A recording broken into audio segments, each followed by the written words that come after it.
Good evening, AOB members, BISD educators, and Brownsville, Texas. My name is Veronica Borrego. I am the AOBE president, very proud to be. And right next to me, I have Miss. Ida. Yay, Miss Ida. So, good evening, everyone. Thank you to everyone who is tuning in on a Monday night. We've moved them around as necessary. Thursday show, we've done Saturday shows as well. So, whatever it is that we have to do to talk to as many of our viewers and members as possible, we will do that. So we are excited today.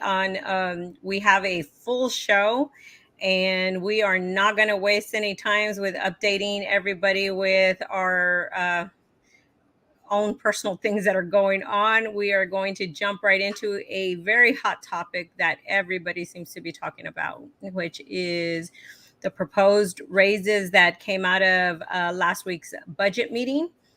And it's going to be going before a special called board meeting this Thursday, which actually the agenda just went out a little while ago. They did post that already. So it's going to be a long agenda on top of that. So it's going to be another late night. But the proposed budget recommendation is on there. I saw that there is going to be also quite a bit of other things, but the compensation plan will be on there, and that is something that we're going to be able to talk about here today. Now, we do have a special guest today that is able to join us, which is a good thing. And we did invite all of the school board members. We gave all of the school board members a opportunity to appear here today because especially the budget committee members, even though all of the board members have been present, but we wanted to see if people can get a better understanding and hear it directly from the board members themselves as to what was proposed and what's the rationale behind it. I know there's a lot of questions. A lot of people want to know why.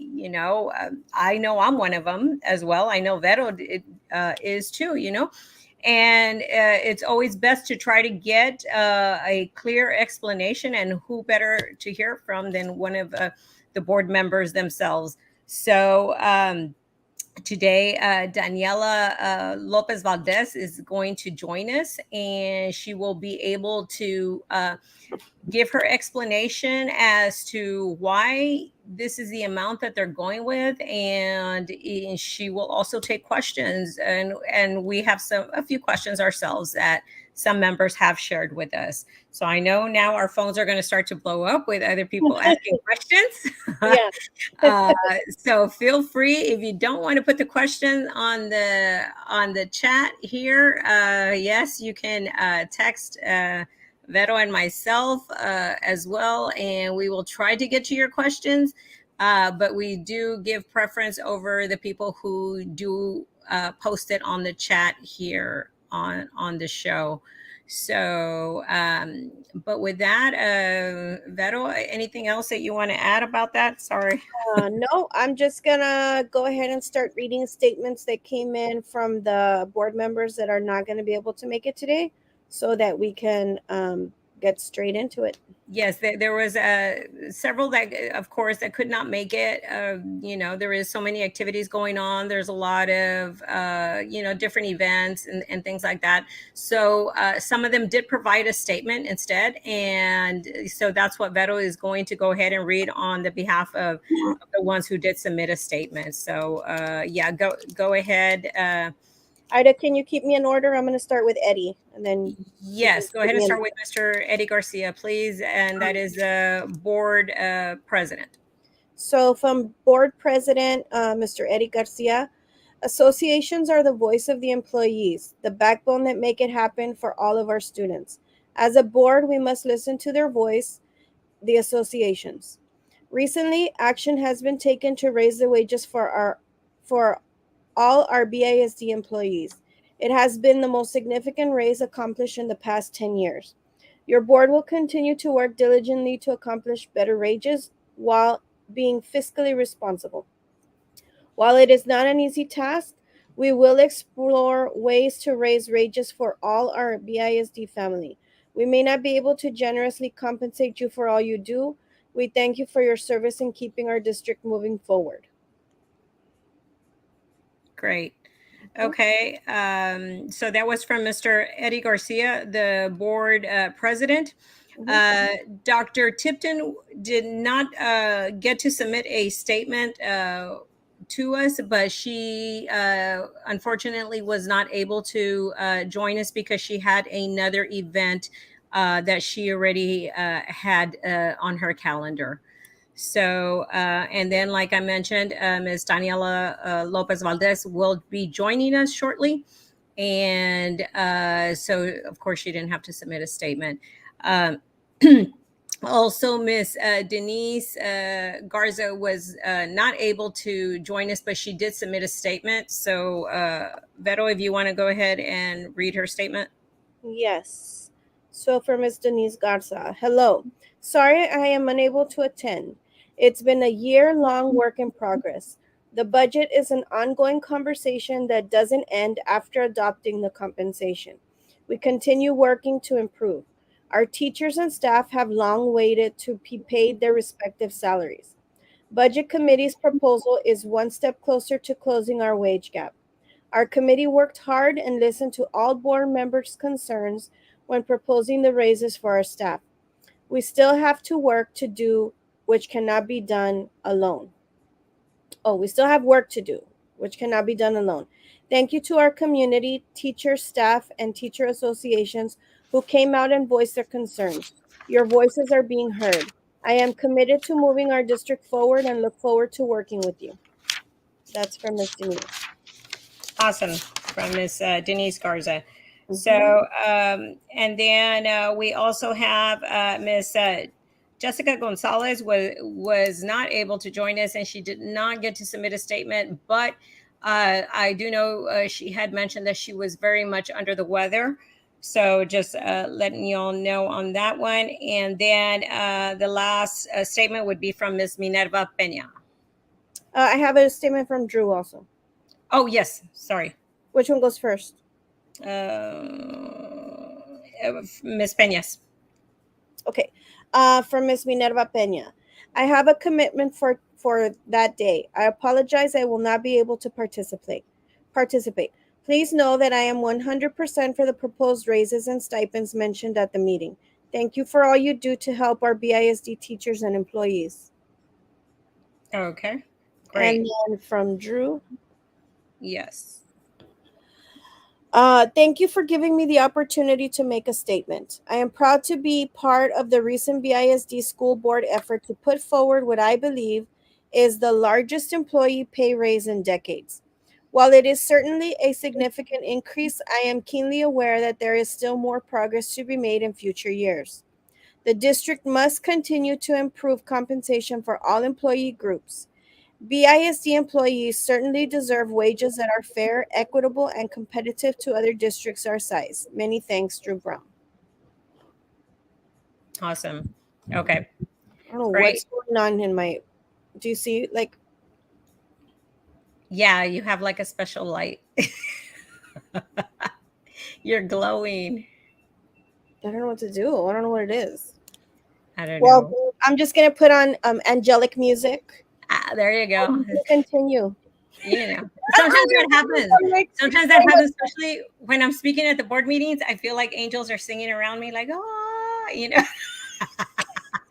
my husband walked over and he was like, "What do you? What is that?" And I'm like, "I don't know what it is." I'm like, "I It's think it's just the glow I have. You should have told well, her. that's how I roll. I just roll. I, I'm used to that glow. Yeah, Goodness. get used to it, honey.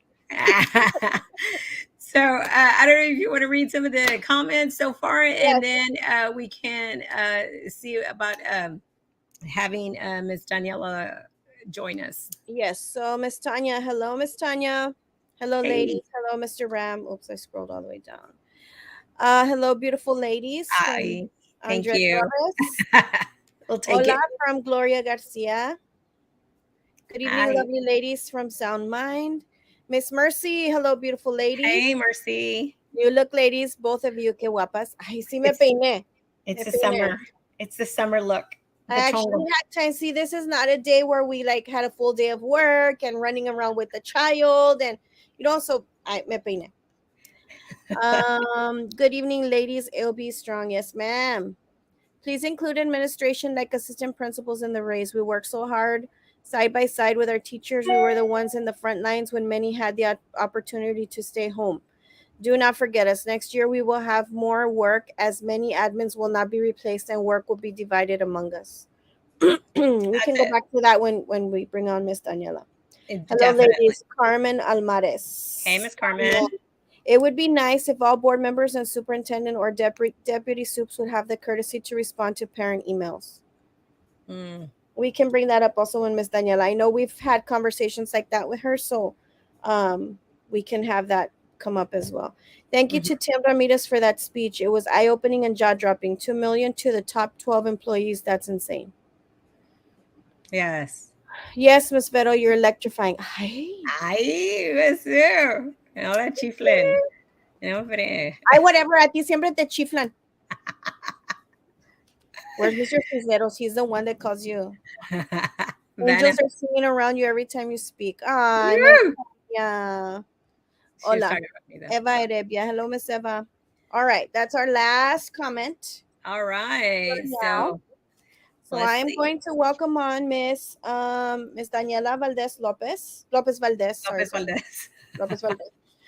And we are going to have some stuff also that we can project on the screen. And then we'll be taking questions. And she has already told us she's going to do the best to answer all the questions coming in. And I look forward to this being really informative. Now, I do want to say, of course, we appreciate her making the time to come on the show today. So, let's all, keep this professional. Of course, we always do behave that in that manner here. But our goal here is to try to get as much information as possible as to what was their rationale behind this percentage, why this, and why not, even I have a question on why not the 8%. And so here's our opportunity to ask those questions and see what is the response. And also, a lot of the times when we do take concerns and statements to the board, they're able to look into things, you know what I mean? They haven't thought about that situation or something like that. So that is what I'm hoping that we can accomplish here, and hopefully maybe tweak this proposal if possible, to make it a little bit better. But hey, when there's always a will, there's a way. But that's our goal here, is to have a better understanding, so she can understand how some of the members and employees feel, and then so us as the public from the outside looking in can understand why this is the amount that they're proposing for approval on Thursday. So All right, so I'm going to go ahead and bring her on. Hello, Miss Daniela. How are you? I'm doing well. How are you all? Good. How is your baby? Is your baby there with you? He is asleep, so I put him to sleep a little bit early so that I could be here with you all. So, but no, he's doing well. Thank you for asking. Oh, okay. Well, I'm glad to hear that, and thank you for taking the time here to be with us today. And we do have some questions. I know you did give some sheets to Ms. Vero to display here, and we're going to go ahead and we're going to start off with letting you. Do you prefer that we start off with letting you explain some of these things first, and then we'll take it from there as far as questions? Sure, I can give everybody kind of a little bit of a background of how we got to these numbers. Does that sound good? And then we go from there? Absolutely. Yes. Perfect. I'm going to go through them and you just tell me which one you want me to go through first, okay? Sounds good. So First, one? That will be the last one, so we can go to the first, the teachers first. I think it's perfect. Okay, so as you can see here, well, first of all, it took a very long time to get to these numbers. I want to let everybody know that we've been listening to you. We know that you have worked so hard these past years, and there's just so much more being asked of you all with, coming back, trying to close the gaps with kids suffering from mental health, even ourselves as teachers suffering from, those effects from the pandemic.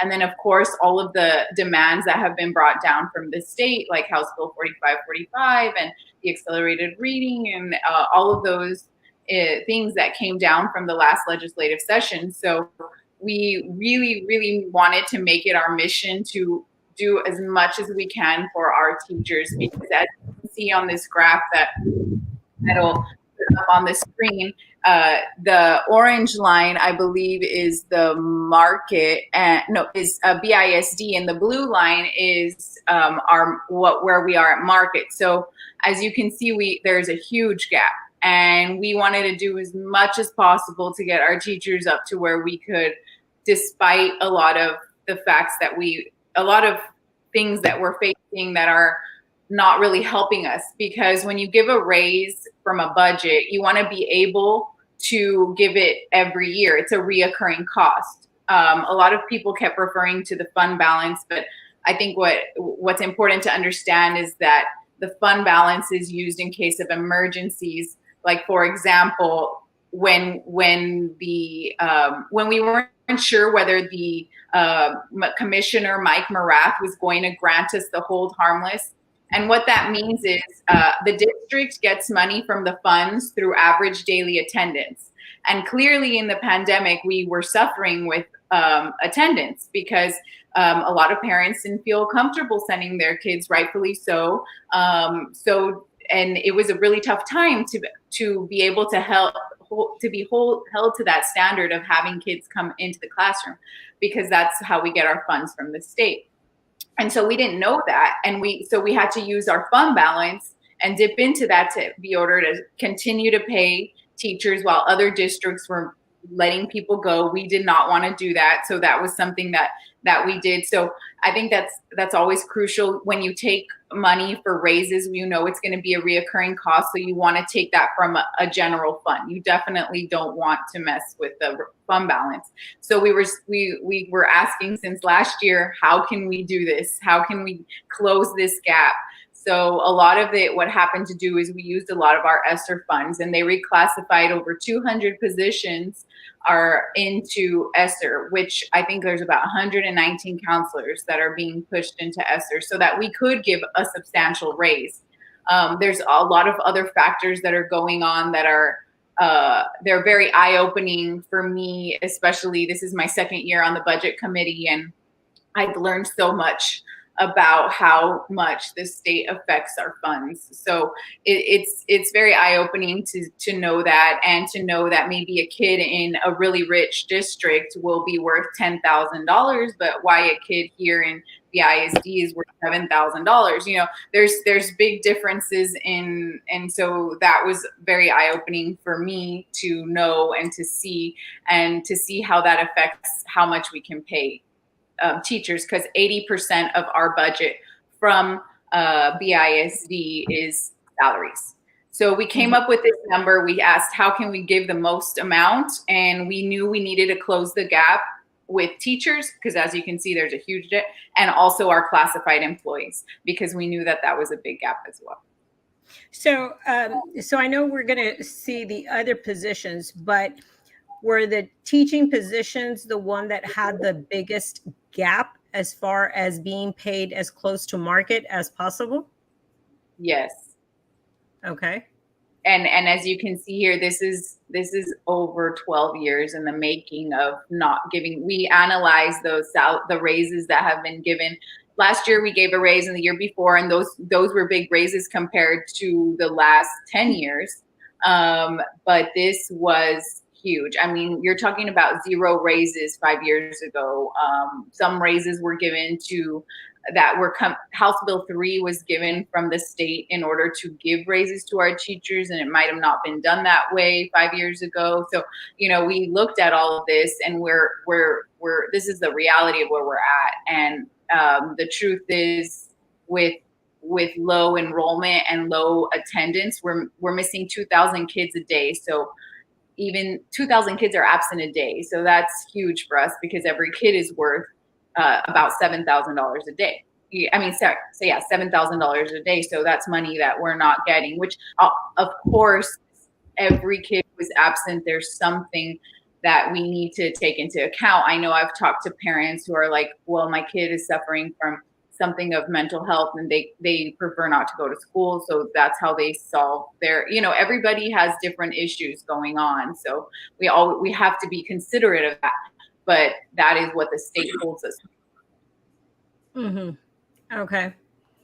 Alrighty. And I guess I'll go into the questions after, or is it okay to give you a question if it's regarding this slide? Yes.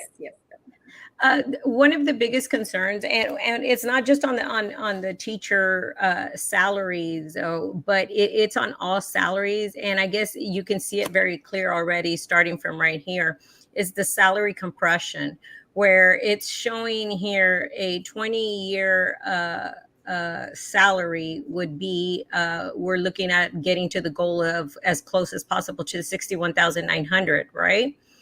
But we have a brand new teacher of starting off at 52,000. Eventually, if we had the perfect plan.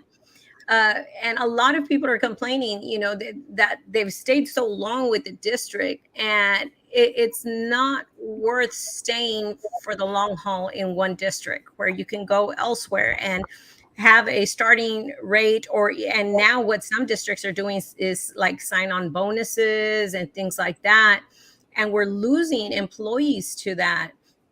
So and also, when we lose an experienced employee, the district ends up losing financially, because so much has been invested into these employees with trainings and certifications and things like that the district pays for. So when we lose these experienced employees, because they can end up making more or the same as in another district, or even in another profession, and as we're seeing, especially this year, everybody's starting to wonder, is it worth the stress that's being added on to us? So is anything going to be done? Is there anything in the plans for this salary compression for all of these employees that have decided to stick it out with BISD, they want to retire from BISD, they don't want to go somewhere else? Anything in the works for that? Yes, there's definitely in the works. And I just want to start by saying to thank you all for your loyalty to BISD, because I know so many people that I feel are very important to me are 30 plus years with the district. So it is very important that we recognize this. And so what we did was, I should have sent this to you all, but you can kind of see here, I don't know if you can see my screen, that most of our teachers are at the 16-year range, which is the blue. And then you see right here, we have quite a few that are at 30. Sorry, my nails. So first. But what we're doing is, with this, with the adjustments that are being done, we're making sure that we adjust as we go compared to the market salary. So as you can see, the gap gets closer as you go up to 20 years. So as you go from 20 to 30, we are getting to market salary, but we had to close these gaps up here because that's where there's less. So what we do is, we're also giving an additional adjustment in order to avoid compression. So that's been recommended by TASB, those additional adjustments. So I do have some here. I might not have the proper calculation but I have a good idea. Like, for example, our 14-year teachers, they need an adjustment. 13 years as well. And then from there, it's really the 6 and 0 to 6 that need the most. As they get more years of experience, we're adjusting and we're better at those salaries than we are at the front. So so the plan is that there will always be additional adjustments as we go, and a lot of people know these as step raises. So they're, instead of being called step raises, they're called additional adjustments. And what that does is just automatically makes sure that you get the money that you are to adjust for your market value of your years of service. So Okay, that was one of the questions that I had. The teacher step ladder, will that return? So it's going to be happening. It's just going to be happening under the title of adjustment. yes, And how, like, who do they contact in reference to? They can definitely contact HR, and you can kind of see here in this right here where it says additional adjustments. You can see this is not the right model, like right here, but you can see here it's going to be this 4,000 plus this for in order to even it out as much as possible. And I did see that, Daniela, but here's one of the concerns that I know, and somebody's probably going to put a question on it, is how do they get that clarification to find out that what am I going to get as an adjustment? Because if you ask almost any employee, they're going to tell you, well, yeah, I feel I'm underpaid. You know what I mean? How we've been asking for quite some time for that formula to be put online where they can verify their own salary. This is online. Well, not yet, right? On the 23rd, it will be online. Okay. Yes. So you can always go to this plan that is available for you on our budget that has to be published by its state law. So it's always available on our BISD website. This in particular won't be available till the 23rd, but you should be able to call HR and they should give you an answer on what that calculation is. I'm also happy to help with that calculation if anybody wants to know. But I feel like once it's been explained quite a few times, I did get it. So I'm not the HR person, but I'd be happy to explain it to you. Yeah. And the thing is that I would like to, if I'm an employee of the district and if I have 15 years as a counselor, let's say, or as whatever position it may be, a diag or a police officer, I should be able to go to the HR website and say, okay, I have 15 years, is this, blah, blah, blah. This is how much I should be making. And that should be what is on my pay sheet. Is that what they're going to put online? Are they going to do that on the 23rd where we can look to be able to verify our correct pay? So I'm going to ask for the formula to be put on because I don't know if that's part of it, but I do know all of the information to calculate it is on there. So what I'll ask is if the formula can be on there as well. I know sometimes the formulas can be confusing because they are so specific, but once you get it, you know how to calculate it from then on. I know this Friday I was on the phone with some APs and we figured it out and they were able to calculate it on their own. That would be great if that could be put on there and maybe have a few examples of it so people can, kind of try to figure it out. Because I know they do have a gentleman, Mr. Eddie Arroyo, who handles that at HR. But sometimes it's difficult to get in to see him, or sometimes you just cannot go by HR. So it should be very, I don't want to say simple, right? But you should be able to calculate it, on your own to be able to verify, am I being paid correctly? So that would be amazing to have that. We've asked for it a few times already and it has not been put on there. So if you could do that, Daniela, that would be amazing. Yeah. So that I don't know if you want to look at some of the questions because it might be pertaining to this slide. Yes, I have a couple. Let me see here. Mm,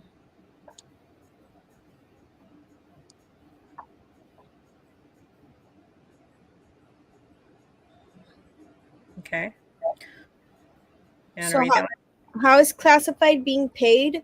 Some of the paras in special ed have been there for 10 plus years and barely are getting to the $15 when new employees are making the same amounts or more. So with our proposed budget, the classified employees, the final proposal is $1 minimum raise for all classified employees and adjusted pay scales. So all classified employees are at the minimum of $15 an hour. So what's being done is if you are at the minimum, and what we've seen is we've looked at what the minimum is, and in order to calculate that, we noticed that if we would do, which the proposed raise I think was $1 originally before we got to this number, and we looked at it and we were like, what can we do to get as many people as we can to 15? And we noticed that if we did the dollar raise, there was a few people like at 14.30, with the dollar raise 14.60. So we asked for the cost to just bring it up to 15. So that's how that is being calculated. We really wanted to make sure that if you were at the minimum, that you wouldn't just be brought up to the minimum, but you would be at 91% instead of 90%. So you'll get that adjustment plus the dollar. So, okay. So let's say, for example, if I have, I'm just going to throw some numbers out there, right? I have 7 years, right, with the district, and I was at $13. Okay. I was at $13 and I have 7 years. Um, am I going to go up to only 15? If And you go ahead. plus the adjustment. So if there was going to be an adjustment already, you would get the 15 plus the adjustment. So like say you were going to get the dollar raise and you were at 13. I don't know what you was it 13.30? If I was at 13 even, You would be let's at just 14.30, but we're trying to give it to the 15. So basically you would be at 15. But if you are above it, then you'll get the adjustment. So that's how that works. So if like so for me being at 13, I'm only going to move up to 15. Correct? that should be correct. That is correct. And Okay, and that's where I think some of the people are a little upset because let's say I have 7 years, and then my coworker just started last year, and we're both now going to be at $15, and I have 7 years over my coworker. So that's where people are saying, okay, that's not fair. And they're really upset about it. And, because where is my 7 years worth of experience going? so the 7 years is the one who gets the additional adjustment so that they're at 91% versus 90%. So let me try to get you that page. It's going to take me a while just to get that. Okay. I tried to go on to the the agenda, and there's not a lot of like the flyers and stuff they were giving out at the meeting are not on there. I was gonna try to upload them. Yeah, I was gonna try to upload them to this slide so I could bring them up, but there's not. It's only the proposed increase in valuation and the proposed stipends. Those are the only two that are there. I'll ask and see if that can get on there. I think they're waiting to put everything on there, but I'll make sure that you all can get it. So let's talk, like for example, the easiest way for me to explain is the bus drivers. So here we are, bus drivers. You can see that the market rate minimum is 15, and then the district rate minimum was 13.35. So district minimum compared to the market is 89%. So our goal was to get it up to 91%. So we're raising it to 91% plus the additional adjustment, which each additional adjustment is different depending on your years. So that's what we wanted to try to do. The issue is we only had our goal was to try to bring everybody up to 15 as much as possible. We still have work to do. So there's still going to be work to do, hopefully in the next years coming up. That's the plan, right? In order to be able to make those additional adjustments. I think that's where we're at. We're trying to fit everything in that hasn't been done in 12 years and doing as much progress as we can. And as you can see, the biggest gap was the teachers. So we wanted to do that. Then bus drivers, because as you know, that's very in demand. And then of course our other classified who are also were lower. So the goal was, let's just try to do as much as we can to bring them up. So that way anybody who is struggling, for gas and everything that we know our classified employees are the ones who really do, that does make the most difference for them. Every dollar counts. So we will work on that for the next budget cycle. Okay. So again, I just want for it to be as clear as possible. So if I was at $13 and I have 7 years experience, but my coworker was at $12 and 1 year experience. So I'm going to move up to the $15 plus my 7 years experience adjustment, or are we both going to be at $15? So right now what we had in the enough money for was for bus drivers to be able to do those additional adjustments. And I believe if you are special ed, you do get that additional because we had to take care of our areas that needed it the most. Then we're going to go back and do everybody else. So right now, if you're a bus driver and you fall in that scenario, you would get the $15 plus 7 years experience adjustment. Yes. So me and my coworker would not be at the same pay rate of $15 only if we're in bus as a bus driver or special ed, because only those two are being corrected with adjustments like that. And it's my understanding what you're saying is because there's a high need in those two areas, right? Yes. So for example, those bus drivers currently making $15 will receive that $1 raise as well. So bus drivers are guaranteed the 40 hours a week with a $1 raise for all bus drivers and adjusted pay scale. So they're going to do the $1 raise plus the adjusted pay scale, the 40 a week, because I think we're down like 20 bus drivers. So we try to take care of the areas that we knew we needed to take care of right away. And then we're going to go back for the plan is next year and look at every single category, because we know we need to do work for the classified specifically on getting those, making sure that if you put in the time that you get that you're not like making the same as someone. So no one should be making the same as somebody who's starting. And if there is, then to let us know. That should not be happening. But we did to make sure to take care of, like I said, bus drivers first, and then special ed was our next big category that we're down as well. Yeah. And that's the thing, that we're hoping that after all of this is done, that is not going to be the case anymore, because we have some people that are literally saying it's not worth it, me staying. I've got 7 years, or I got 13 years, and I'm getting paid a nickel more than my coworker with 2 years experience or 1 year experience. And and they're very upset because they feel like, you're not valuing all my years of service here at BISD, and and are choosing to leave. So and that's great that the bus drivers, because we believe every position is very important, every category is very important, because it takes the entire team to be able to accomplish this. But did you guys get what the cost would have been to correct all of them like that?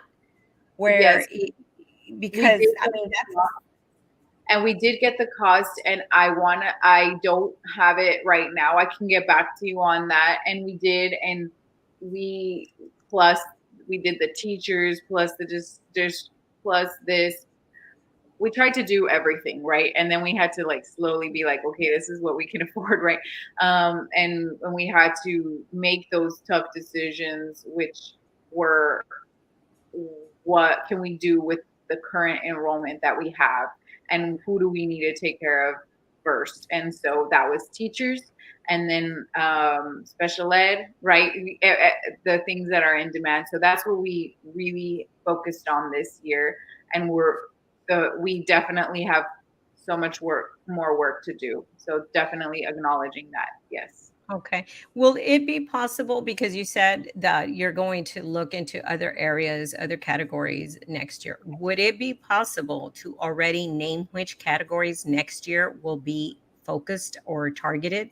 That way, next year, so much can happen from one year to the next, and what might have been a priority right now to handle for next year might not be the priority next year, because there might be a different point of view. So if we can already commit to saying that, you know what, we're going to fix the salary compression with the custodians, with maintenance, so on and so forth. So we already have that commitment on that. And hopefully maybe that'll keep some employees from saying, you know what, maybe I won't leave. I'm going to hold on one more year and see, and give them benefit of the doubt that they're going to fix this. And because we're losing, like I said, I can't say it enough times, we're losing so many valuable employees that it hurts BISD, because it hurts the people who are staying behind. So is that something that could be maybe considered and approved for that next year? These are going to be at the top of the list of being corrected. So I know that Dr. Roca Tipton and I, who are on the budget committee, did discuss this, and we did discuss with Dr. Gutierrez how this was our next goal on evaluating every department, where we are, on if there's any outliers. I know we have seen some outliers that are kind of making the study a little bit difficult for us, because we don't want any outliers. So we definitely, I know that we have both spoken on how that's very crucial for us, and we relay our concerns to Dr. Gutierrez. So that is something that I know that I will continue to voice. And like I said, this has been more than a year in the making. As soon as we finished the last budget, we were like, we need to take care of our teachers. Let's figure that out. So I know that our goal is to work on salary compression for sure, and evaluate, because a lot of times what happens, or what we've been hearing as we get calls, is, well, this is what I make, but this is what this person makes. And we want to make sure that we don't have those outliers. It takes time to fix that. And so we're willing to put in the time and the work and the energy to get there. Okay. So is that something though that could be, maybe approved, that these are going to be at the top of the list. These families are going to be at the top of the list. The custodial family, for fixing the salary compression. That way, like I said, they can hold on, hopefully.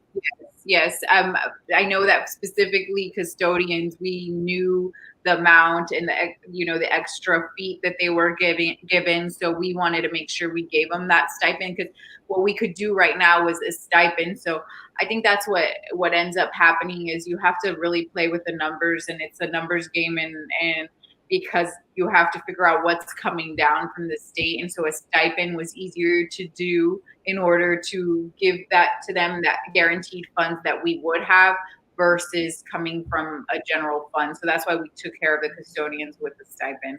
And like I said, still work to do, but that is what we want to make sure, is we want to evaluate salary compression within the classified field. That's one of my number one goals. And of course, with the assistant principals and principals, that was something that I had, and head football coaches, I too. Those were some that came up between last Tuesday and today. Okay. All righty. So let's go ahead and see if there's any other questions. I know some of them might have already been answered. So Vero, if you want to go to the next one and see. Yeah, I'm just gonna go down the comments. I don't want to skip comments, so I'm gonna go through them real quick, and then we'll look at the questions that some of the questions. Hold on, let me see. I'm trying to figure out where I left off. Miss Rocha, Nelda, good evening. Lupita Carrizales, hello, ladies. Miss Hello. Escobar, thank you. Daniela Lopez Valdez for taking the time to talk to the community. Miss Otolina, thank you. Thank you for your time, Daniela. Thank you very much for joining the show. Thank you for looking out for us. Raises are really needed, especially since COVID. The overload of paperwork cannot take away from our teaching. Will Absolutely. re- will reclassifying positions eventually lead to those positions being removed permanently? No. That's a question that a lot of people had. If you want to remove the question, Vero, so we don't cover up Daniela. uh, yeah, there's quite a bit of concerns about that.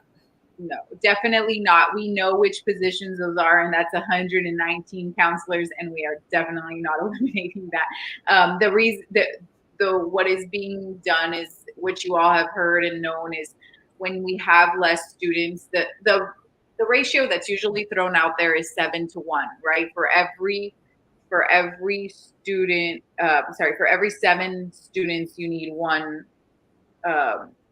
Employee.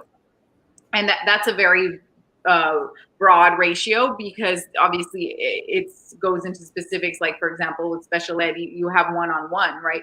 So it all depends. This is just a general statement. And with less students is where we struggle with on how do you make sure that each job um, is basically doing the most that we can for our students without being too many, because that's another extra salary, right? Of course we need to meet the need of every single student, and we know these needs are different, but it's a reality that we have to face, that I feel that I know I've talked with both of you ladies and let you know that we really need people's help to let them know why BISD is the best choice. And we really want our kids to be enrolled here because it makes a difference. If we get more students, we're able to pay more. And then I bet, sorry, Ida, can you go back to what that question was? I just want to make sure I answered it. It's on the people that are being moved over to the ESSER funding. Uh, are are they being assured that there is going to be a position? Because they're afraid that when ESSER is over, so is their position. So No. I'm sorry if I made that phrase. When ESSER is over, those all have to be back to the general fund. So it's what the state is calling it is we've gone to these conferences and what they're telling us is to avoid the fiscal cliff, because a lot of people are taking advantage of these ESSER funds, which they should, but for raises, and when you do something for raises, it's a reoccurring cost that we're going to have over and over after ESSER funds are done in the next 2 years. So, but there's a very specific plan in place to that secures that these positions be put back. So they will be. We need our counselors. That's not anything that's going to change. They're going to be brought back for sure. It's gonna. There's a lot of things at stake with this. Like we need to make sure we get our attendance up. We need to make sure that we fight at the state level because there is so much going on. I know you all know, you're very aware of what's going on. We need to make sure that they take care of our public schools because they're sitting on $20 billion, and that $20 billion should be redirected to us. I mean, they just kept that money, and we need it. And I think that they need to realize that they're putting too much demands on our teachers, and it is tough. So we have a very specific plan. Those positions will be put back as long as we have students. If we have students, we're gonna be okay. okay, and maybe could be something. I mean, I know we had gotten that explanation already because that was one of the first questions that we had. But if that was something that can be said publicly at the board meeting, that those positions are, guaranteed to go back to their original funding, and no position is going to be cut that was moved from to ESSER funds once ESSER is over. Yeah. Definitely. The next question. How did our superintendent come to receive such an outrageously high salary, and why is it that he was able to receive that in such an economically disadvantaged community? So I was not part of the hiring team when they negotiated the contract, but I did ask for explanations. And so I think a lot of what happens with superintendent salaries throughout, it's all based off of the amount of the district, right? Our district is the biggest south of San Antonio. So in reality, when you're trying to compare to another, you have to compare to that amount, the size. And so what happens with that is, I know that when they were negotiating the salary, they wanted to make sure everything was very transparent, because a lot of times what superintendents report as their salary isn't necessarily what it is. So I know they wanted to make sure that Dr. Gutierrez's salary was very transparent, and that's exactly what he was getting. Because what ends up happening with other superintendents is they end up getting like a $40,000 bonus, or everything from like 15 to 20, and some areas, and some up to 40,000 at the end of the year, depending on scores and other things, right? But they hold that money back to kind of not make it seem like a superintendent is making as much. But if you look at ours, it's all included on it. That's not something.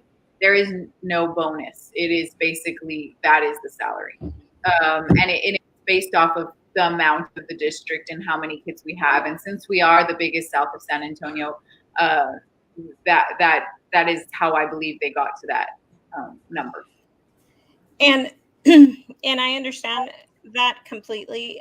But the thing with that, though, and I'm sharing some of the concerns that have been brought to us, is that he is very much paid over market, and in comparison to that. So just like, and I know it has to do with his contract and everything, but he's getting paid well, very well above market, and yet he's very, very conservative when it comes to the budget and deciding on everybody else's raises, but yet wasn't that conservative when he was asking for that original amount for his salary. And then also, and nothing against the two deputies, okay, but also he opened up those positions. So not only is he one of the top in the state, getting paid as a superintendent, he has two deputies also. And but yet, we're looking at cutting, APs and deans of instruction at the campus level, where customer service is supposed to be very important. So people have concerns about that. Why is it that he's so well paid?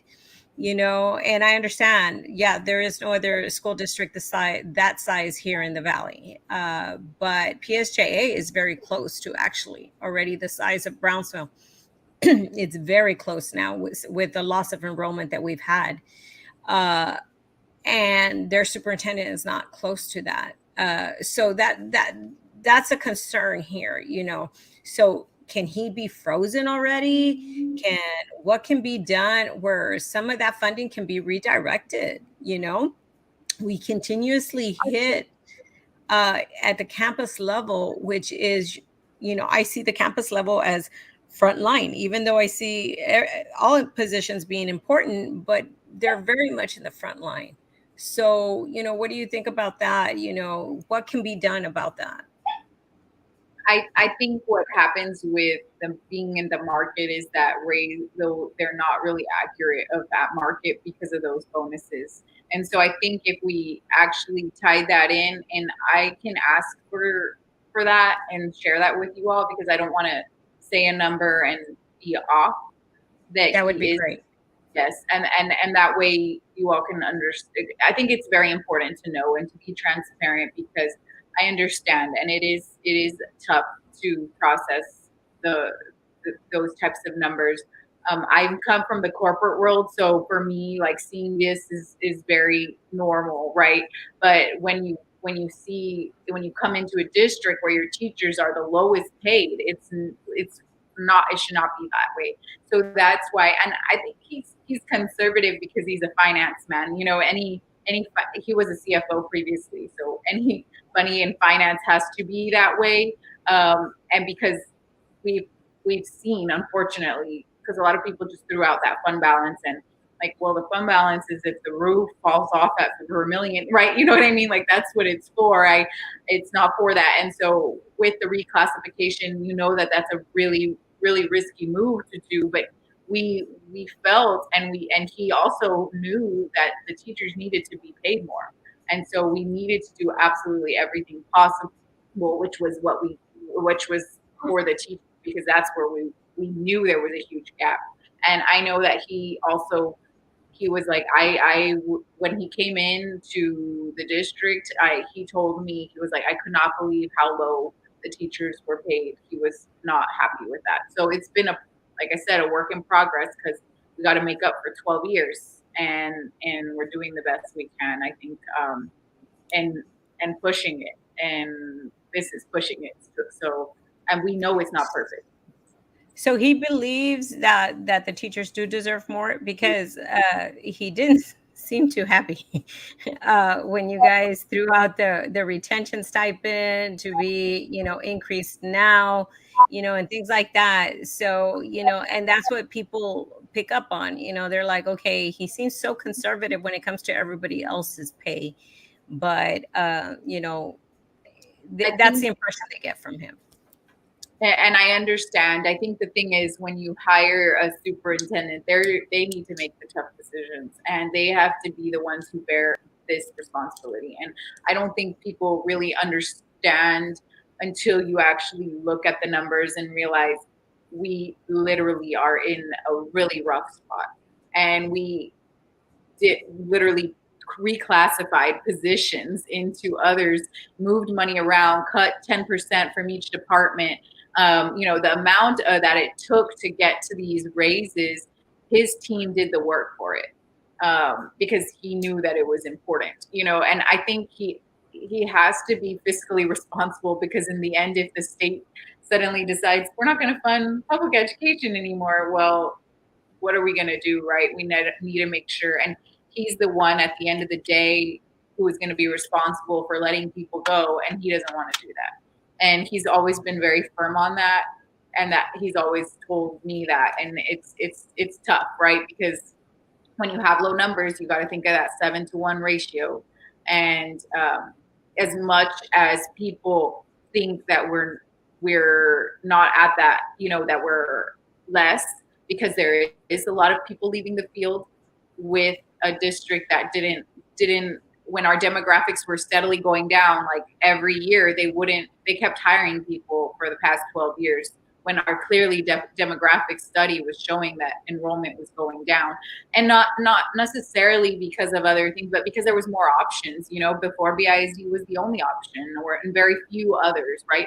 But then, these charters kept popping up everywhere, and there is more options, and that's just fact, right? Absolutely. Yeah. So this question right here, if the superintendent's salary was based on student enrollment, since student enrollment did go down, is his salary going to be reduced or adjusted?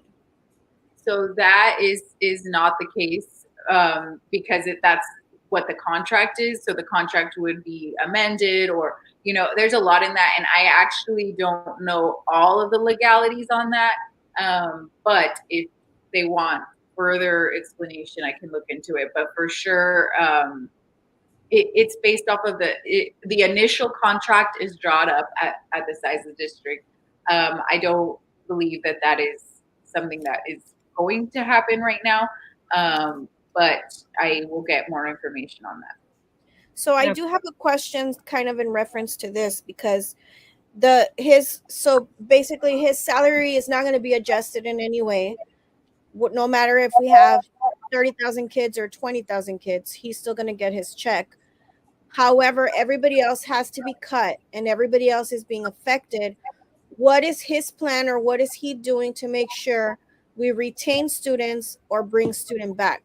Like, what is exactly, because a lot of people have that question. Well, he's just sitting there getting his check, and everybody else is getting double the load.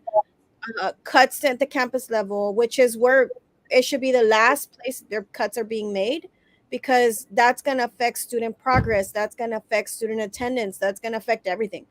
um I guess people want to know, okay, he's not going to be adjusted, everybody else is having to suffer, but what is he doing to make sure he's bringing the kids back?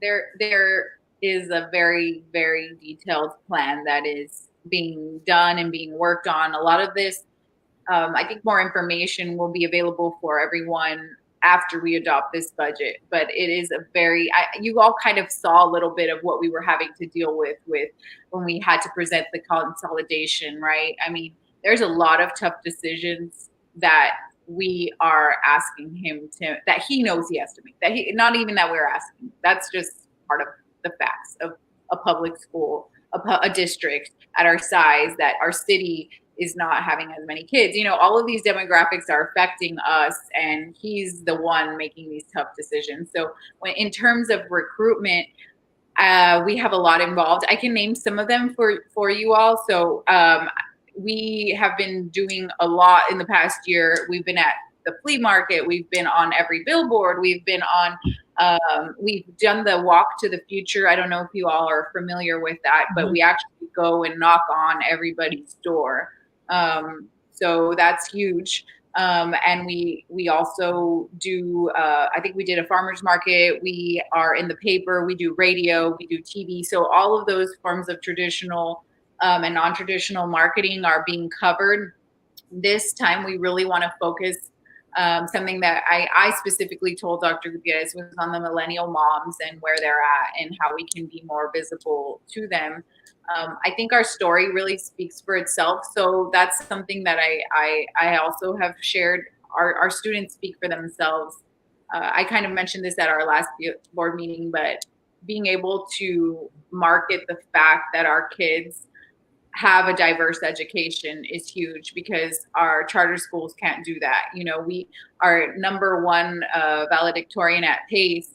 He literally had like a 5 point something GPA, and he also is a star basketball player who's going to go play basketball in college. You know, no, not many other schools can do that. So we're taking our students like that and want to be able to tell their story so that people will know the difference that we have to offer. So that's all part of the plan. And then I think there was a second part of the question.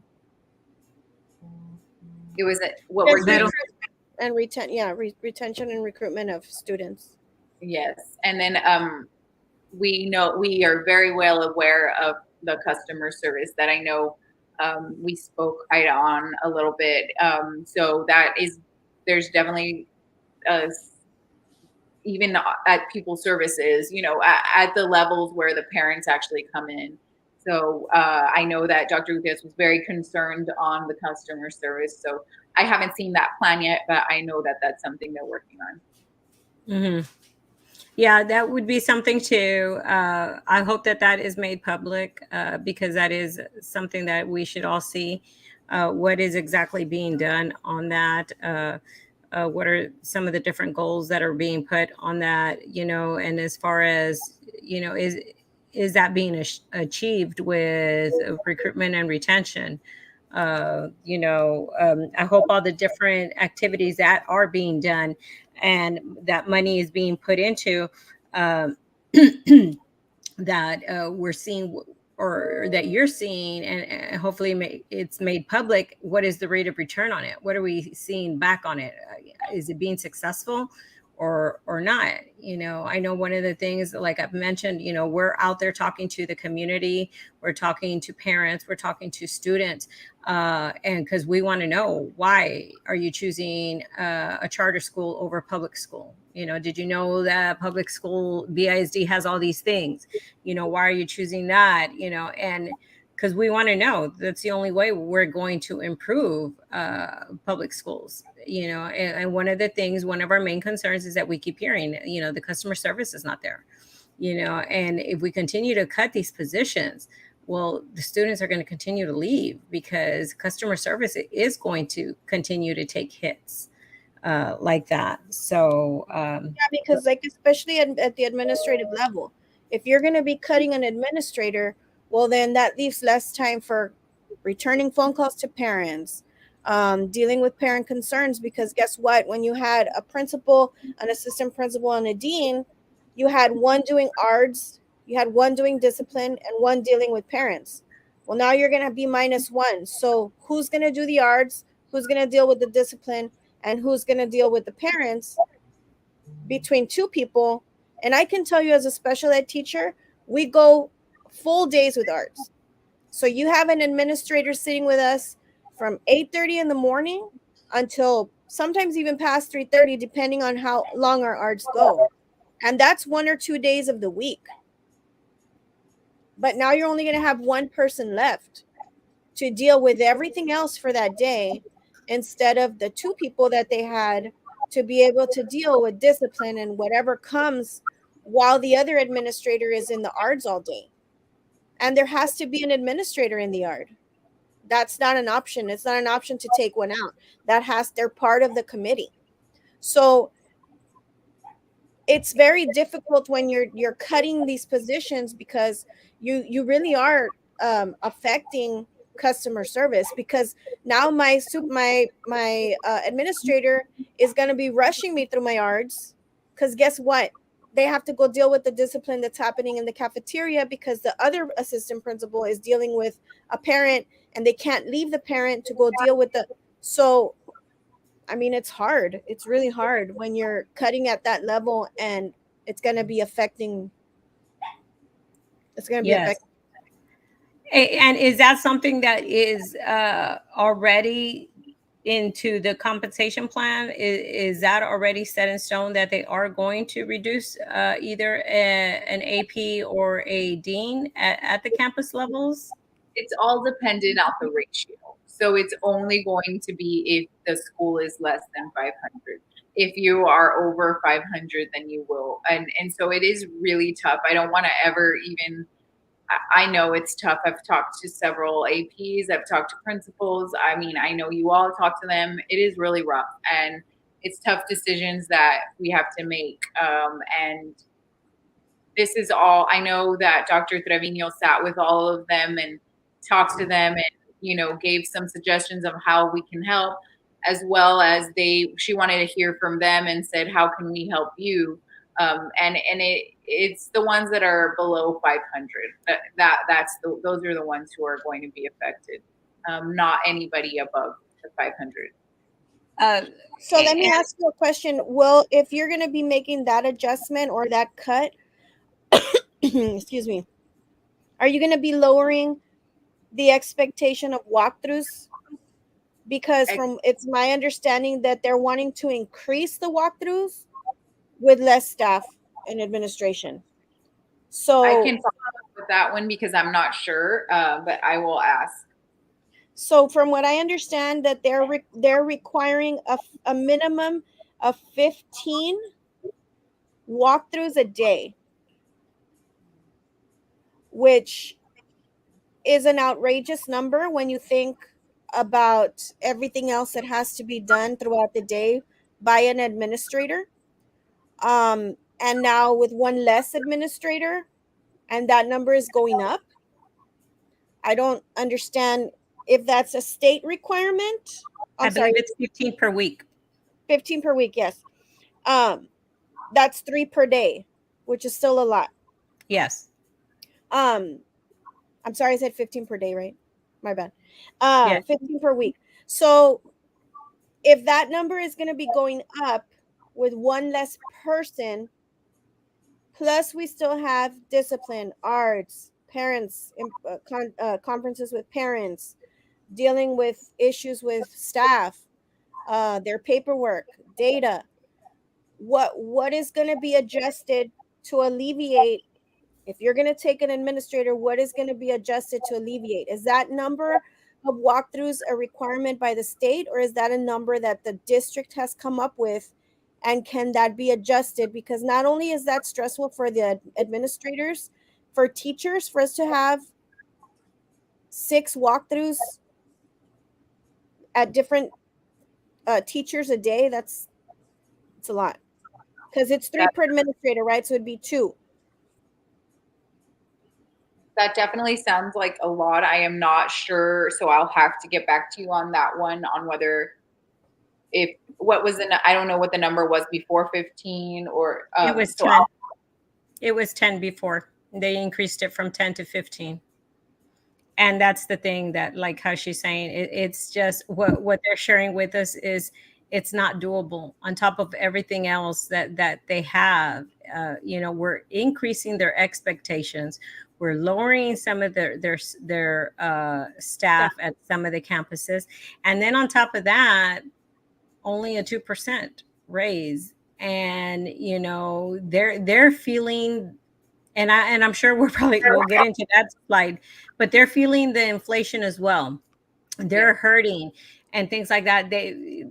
Everybody has said it, no matter who you talk to, campus admin, teachers, anybody, it's been one of the toughest years ever. And if we don't change things at the state and national level, it's only going to continue to do this, because they're giving these hits to public education, guys. And that's why I hope everybody is waking up. But what can we do here locally to help them so we don't finish them off? um, Daniela, we have some people that are actually saying, and this is actually one of the questions that I wrote down, is if they go back to the classroom instead, will they qualify for the $4,000? Because it's not worth it for them to stay as campus admin anymore. So they want to know, hey, is it too late to go back into the classroom so we can qualify for that $4,000? Because it's not worth it anymore. Plus, they're very concerned because there hasn't been clarification on the ADYS days, that they're adding ADYS days to their calendar, but not to their contract. So, something's got to give. And then you have the elementary schools, because this only applies to elementary schools, that new program that is now going to keep people there until 6:30 p.m. Again, this only affecting elementary. So a cut in admin. So you won't even be able to rotate people through to the 6:30. That's included in their salary. It's not going to be any extra for them. So they're going to have to stay till 6:30 as part of the day. Teachers don't want to work it because it's not being paid enough. So the district is going to keep the program anyway. Who has to stay with the kids? The administrator, for free. Hmm. You know what I mean? Like it's just really hard because the staff is being burnt out, and the ones that end up having to stay for like extended day towards the end of the year are the admin. They had to stay with 75, 100 kids between 1 or 2 people because teachers are done. So, I mean, all of those things need to be looked at because people are really being burned out, and expectations keep being added, but cuts keep being made. And it's not doable. Safety, liability, all of that like needs to be taken into account. um I don't know, it's really hard to swallow that all these cuts are going to be made, but extra duties being placed on them. And And the cuts, I just want to keep saying, it's only for the 500 and below element, like the 500 and below. If you are above it, you will not, that won't happen. And it is but the duties are the same for the 500 and below. So they still have to do lunch duty, they still have to sit in ARDS, they still have to do the walkthroughs, they still have to do the observations, they still have to deal with discipline, they still have to, I mean, that doesn't go away. definitely, So, yes, it is really, really tough. And I think that we are very aware of it, and we are really, really want to make sure that we listen and we're here. And if they have suggestions on how we can you know, it's all, I think we all just need to be in this together because it is really tough. And I know, and I really would, if anyone wants to call me, I'm happy to talk to them. I know I was talking to people all Friday, all Friday, especially the APs, because that those were most of my calls from Friday. And I was just, you know, saying with the money that we have, which we don't have as much as we would like to, we really wanted to, that was our close our gap on the teachers because they were just so behind. And if you want to pull up that slide, and I know it is tough. I know we are asking a lot of our APs and our principals, and we understand, and we want to work with them in any way that we can. And I'm available, like I said, to talk. The other thing that I didn't mention, which is a really big thing, is testing. Once testing starts, you've pretty much lost an administrator for months, because you're looking at TELPIS testing, you're looking at alt testing, you're looking at STAR testing, and they have to, like, that's the stress of knowing that if you make a mistake, you're going to lose your certification can drive anybody crazy, right? So their focus is like 1,000% on that. So that's going to leave one administrator to deal with everything else during that time, because you can't even count on a dean to help with lunch duty because there's not going to be a dean. You can't count on a dean to help with uh, contacting parents because there's not going to be a dean. So that's another thing. Testing is a huge, huge, huge, and testing cannot be done by a dean. It has to be done by an AP. That's what I understand. So if you have a campus that decides to stay with the dean, well, then the principal is going to be the one doing all the testing. Do we I mean, know? yeah.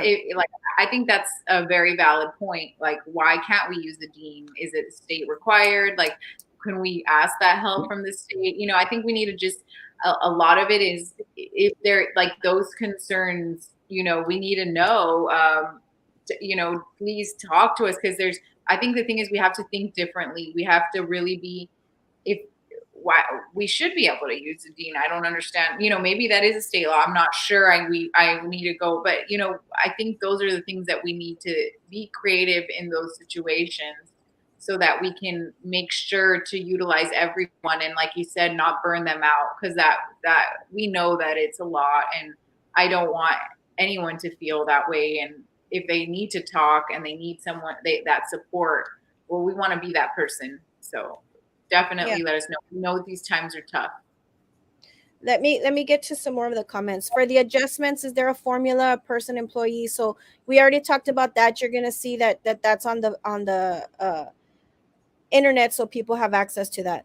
We've heard about the district not wanting to give out pink slips, but a job fair was hosted. Are we already experiencing a teacher shortage? The shortages in special ed and bus drivers, those are the big ones that we have right now. And then there's always, when we have a teacher position to fill, there's very few that we do need to fill. Like, for example, science, math. You know, those are the subjects that we always need all the time, like regardless if there was a pandemic or not. It's always hard to find math and science. So those are that's what was being done for the job fair. Okay. Okay, it would be nice to have a payroll calculator to be available to us, and then you're going to be working on that. How many times does the board have to go back and look at approving a payroll correction or adjustment? Too many employees are questioning their individual compensation at a given time, and it affects their TRS. So we are going to have that on and available to us online, you said, right? And Yes. we would be contacting Eddie Arroyo if we had questions on our adjustments, correct? Yes. Okay. The formula and scenario, please. Examples of 5, 10, 15, and 20 years available. She's asking if we can have that available. Congrats to Dyslexia for the 1.9 million grant to help our dyslexia students. Nice. Last year's raise at 20 years of service, I net a whopping $67 because it was 2% from the midpoint. hoping this new compensation makes a difference for everyone. So then, like this, what she's saying is what you said, there would be an adjustment, correct? Yes, and if she 27 years of service, I'm assuming she's a teacher, so she's going to get the 4,000 plus adjustment. Okay. All right. She's a special ed teacher. So it would be better to resign and reapply to get more benefits. No, definitely not. If you are already, I don't know what level teacher she is, how many years, but no, that's not the solution. Definitely not. So all employees will be at $15 minimum, but those with extra experience will be adjusted further past the 15. Yes. Only if you're in special ed and if you're in transportation. Okay. Please let us know what you're doing to compensate those of us forced to spend hours and hours on the Reading Academy. Oh, that's a big one too. Yes. That noted, and I don't know if we can do something this year, but it's been noted, and seeing what we could do for next year, because we understand that that's huge. Yeah, that's a big thing. Will assistant principal / dean positions be cut at the elementary and middle school level, and will they receive the $4,000 raise? So the $4,000 raise is for teachers and professional instructional support. Administration is set at a 2% right now. Correct? Correct. Okay. What happens where you have a custodian, FNS clerk, and manager below 15? They will be brought up to the 15 minimum, and then adjustments will be made based on years of service if you are in transportation or in special ed. Bus drivers, and okay, they were answering her question. Although different level responsibility, will they be making the same salary? I'm guessing that means like the positions she was asking. The custodian and FNS clerk and manager. Yeah. If they have different responsibilities. So it depends on the pay grade that they're at. Because I know every pay grade. And so it will be adjusted based off of that pay grade. This is another big thing. Don't leave substitutes behind. I'm going to be looking at the state. I want to say that there is an option for substitutes to be members. And I'm going to be looking at that because we do have a lot of substitutes who are retired teachers, but are members as retired TSTA members. So they're still members through retired. But I'm going to be looking at figuring out if it's possible to have substitutes as members of our local. And because this is another big thing, we have a lot of people who have retired, who are former members, who are having to substitute, and they've been calling a lot too about the substitutes getting a raise as well. So I know that we have talked to you guys about that, about the substitutes and their pay going up. Do you have anything about that? So right now I don't have anything specifically on what the pay is going to be for the substitutes, but I know that that's something that we're always looking at all the time. And I know that we are able to adjust that as we go with the it's not something that we definitely want to adjust as we go, but we've done that in the past depending on the need. So definitely something I'll ask tomorrow specifically. Okay, and then I have a question. And I don't know if you spoke on it specifically, but there is a reason that the administrators are not getting the 4,000, correct? Yes. Are we going to go into that as to why the campus admin is why you all proposed the 2% for campus admin? Is that one of the slides? Yes. Okay, sorry about that. It's okay. So this was the teacher. So you can look at the teacher right before it, and you see how big of a gap there was, and then you see this, and this. You see there's a huge gap, and then here, this is where the campus administration is compared to market value, and it's very aligned. So it's really where we needed to spend the money that we had. We really wanted to close that gap on the teachers, and so that's why it's 2% versus the 4,000, because they were already very much aligned, as you can see here, and that's everybody in administration. I'm sure you can read this gap here. So that it says administrator educator. Right. So is that at the campus administration? Actually, this is this even has the assistant superintendent and the deputy superintendent on it. as you can see. So it has. You see, and that's where I think it should be broken down a little bit more, because I believe the deputies and the assistant superintendents are not very much below market compared to your campus admin. Is there So a way you could get that where it separates that I by think we actually have that somewhere here. Let me just make sure.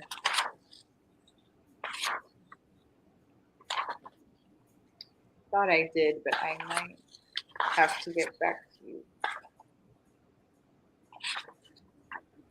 Do you know what page number's on there? Did I write that page number there? I cropped it out. Let me see.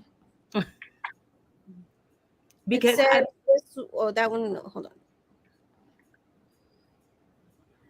30, I think it says 20 or 30. 20 or 30? 20. It's 20. Page 20.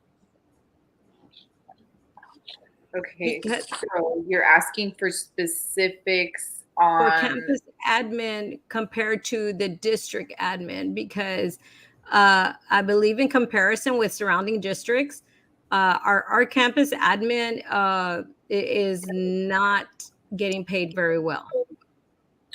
And so this is actually campus admin, as you can see, assistant principal, high school principal, elementary school principal, middle school. So the current mid is the like pink line, and the average market value is the triangle. The average district pay is the square. So you can see the square right there.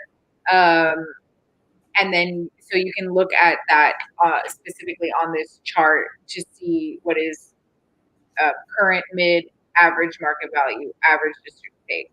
So that's how you can see it is more aligned. However, I did speak to some APs that it was strange to me, because I noticed that their salary, but they were maybe in the first or second year, so their salary was below minimum. So what they are going to do is they're still going to get that adjustment. If they're below minimum, you're still going to get up to minimum, and then plus the 2%. So I think I have a question on that. How do they determine what people are going to be getting paid? Because we've seen that in so many cases that a person switches to another position and they either start earning less or are below what the minimum is. Like who is supposed to be making sure that's not happening? So all of this is being done. This study had to be done because we had so many outliers. And I think that was really like a rough thing to see. And I mean, just being completely transparent is there was no basis of the past 12 years of at least what I saw. So that's why they did this study, to make sure that we could bring people back. It wasn't like it was this person was making this much more, but we don't know why, and we're having to even out those gaps, which is what's being done right now. So this is all being done based off of a formula that is given to us by Tasby through Luz Cadena. Well, this is all, she's been the one who's been crunching the numbers for us. So all of this will be available on the 23rd, and it should have been there, but the numbers tell you how many districts we're comparing to, where they got these numbers, how they're going to be continued to be paid and calculated. So there's like a specific form on this for everything, and it should be able to be asked, because it's about being transparent and even out those gaps. Obviously, with this system, we're finding these outliers, which we're having to work with as we go, because there was a lot to be done, and there's a lot that still needs to be done. And a lot of these outliers are what we're dealing with. Like, for example, that AP that I had talked to, and it was concerning why there was that gap. But it might be because there might be another AP somewhere else making way more, but we don't know. So all of this is stuff that we're asking as we go. okay. All right, let me see. So just going back on because I'm getting text messages, but going back on I'm sorry, really quick. So what about for middle schools? do they fall at that 500 count on for losing a position? Because all middle schools are over, the 500 students. So are middle schools then okay? They're going to keep their second AP or their dean of instruction. They're not going to lose any positions. I want to say they're not, but I don't. I want to get that ratio for you before I answer that. Because I have some that are being told that they are, and that's why I just want, maybe it's just a misunderstanding, and if we can get that clarified, that would be great. I'm amazed at how many teachers are defending their campus administration. Uh, you know, you would think like a lot of them are like, well, well, too bad or whatever. I'm watching out for myself, but a lot of them are seeing what their campus administration has done, in one of the toughest years ever, and they just feel like it's just not right. So that's a very important questions, uh, in, as far as for middle schools, because yeah, they all fall over the 500. So I'm will looking they be? now at the middle school. The new proposed was 700. So if you are below 700, that is what is being reduced. Wow. And So 170 that it's above. So I don't know the exact count, and I believe me, I know they are doing a lot, and so um, I'll ask, but I know it's so tough. on that plan, it says if it's under 700 for a middle school, they will lose a position. That is what I have as the draft of March 29th. Yeah, and that's Um, not online either on the agenda and on the papers online. It's not on there, so and we this can't was access it on there either. so I don't even think this was part of this past meeting. It was, I think, budget workshop 4. Yeah, So but none of that is online. They were only given hard copies if you were at the meeting. okay, I think they don't want to confuse it and put something that isn't final, but um I'm gonna ask and see what we could do. Okay. If And then I think somebody said that maybe it's only like at the elementary, it would only be 13 campuses that would be impacted. I mean, I don't know. I saw a comment on that. I don't know if that is correct or not. But I just think that like right now is just not a good time for that because they're struggling, like I said, and we're trying to help. We're trying to help with customer service. We're trying to do all these things, and to lose that, that's kind of, it's like the worst time to do this. Important to know that none of this is being done through letting people go. This is only being done through attrition. So it's not going to be like something that's done right away. Everybody's going to have to know what's really going on. Like I think that is crucial as well. Just we have to keep an eye on it, and I think that as we Absolutely. go, we have to make sure that it's important, and we definitely hear them, and I know it's mhm. Yeah. Absolutely, and that is greatly appreciated. It is, we're just, bringing out their concerns and what they're telling us, and sometimes we don't realize what it is that they're going through. Like Ms. Vero said, if you break down the hours of how many walkthroughs they have to do and all these other things, and the discipline issue, the ARDS, how are they supposed to do that, and losing one body at the office, it's going to get impossible, but yet provide that customer service. So Yeah, but yeah, if we can get clarification on that one, that would be really great. And I'm going to let her go continue with the comments. Sorry about that.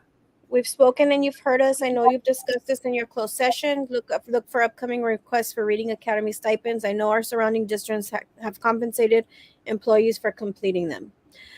Drill instructors are classified personnel. They too need their substitutes. Those employees that are close to 15, will the pay stay? Will the pay stay? Just increase the difference. So you'll go up to 15 and you'll get an adjustment only if you are in sped or transportation. We need special ed teachers in high school. Too many obstacles to hire one, and they are going to other districts. Why not cut at the top? Hello, Miss Mary Ellen. Okay, we kind of already talked about that. Join the live a little late, so an office clerk can potentially be getting paid the same as a newly hired principal secretary or data clerk. That Yes. is very specific, so I don't have that specific one, but you shouldn't be, but if I can follow up. The question that everyone wants to know is, why do the campus personnel always have to take the cut, and why not the superintendent and other positions in main office that make more than they should? So we talked about that a bit too, but that's another question too. Like in main office, a lot of teachers are asking if there's any positions there that are like excess or like extra that are really not needed. Why those cuts are not being made and it's only being at the campus. That's another question we've gotten a lot of. If other school districts are moving ESSER funds to pay for positions as BISD, can you please mention what districts did that? I don't know of any districts right now, but I can follow up on that. This thing went all the way to the bottom. Okay, here we go. How is PD compensation being restructured, and how is market value being considered? Security and PD. Oh, So market value is also being considered, just as every other department has been considered. I know we looked at it and we saw our security really needed help. So we did look at that. And so they are also being part of this proposed plan. And I know that they're taking a deeper dive into this as well. Ms. Lopez, he makes almost as much as the president of they're talking about the superintendent. Oh, we already did this one. I agree, JJ. He makes more.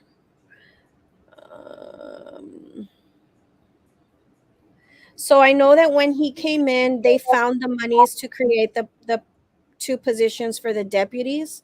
That's another big issue that a lot of people have had, because we've been told for many years there's no money for staff, but they created those two positions. So I know you were not on that hiring committee, but is anything being looked at as far as the deputies? I mean, I don't know. and not only on that, they found, like you said, they found the money for that. Is there any way, Daniela, that something can be done where they can find the money, where they don't do these cuts for these positions at the administration campus level? I just know it by the concerns that they've shared. It's just a very wrong time to do this, because it's a lot of duties. And I can forward you an email that I got from one principal with all the duties that are going to have to be shifted to somebody else. Some of it is going to end up falling on the teachers, some of them on the counselors, and so on and so forth. And everybody already has their plate full, so that has been the biggest concern out of everything that has been, since the budget meeting, is these cuts of campus admin. I just think, it's going to end up breaking a lot of people. It's going to be the final nail for them to either jump ship or just get back into the classroom.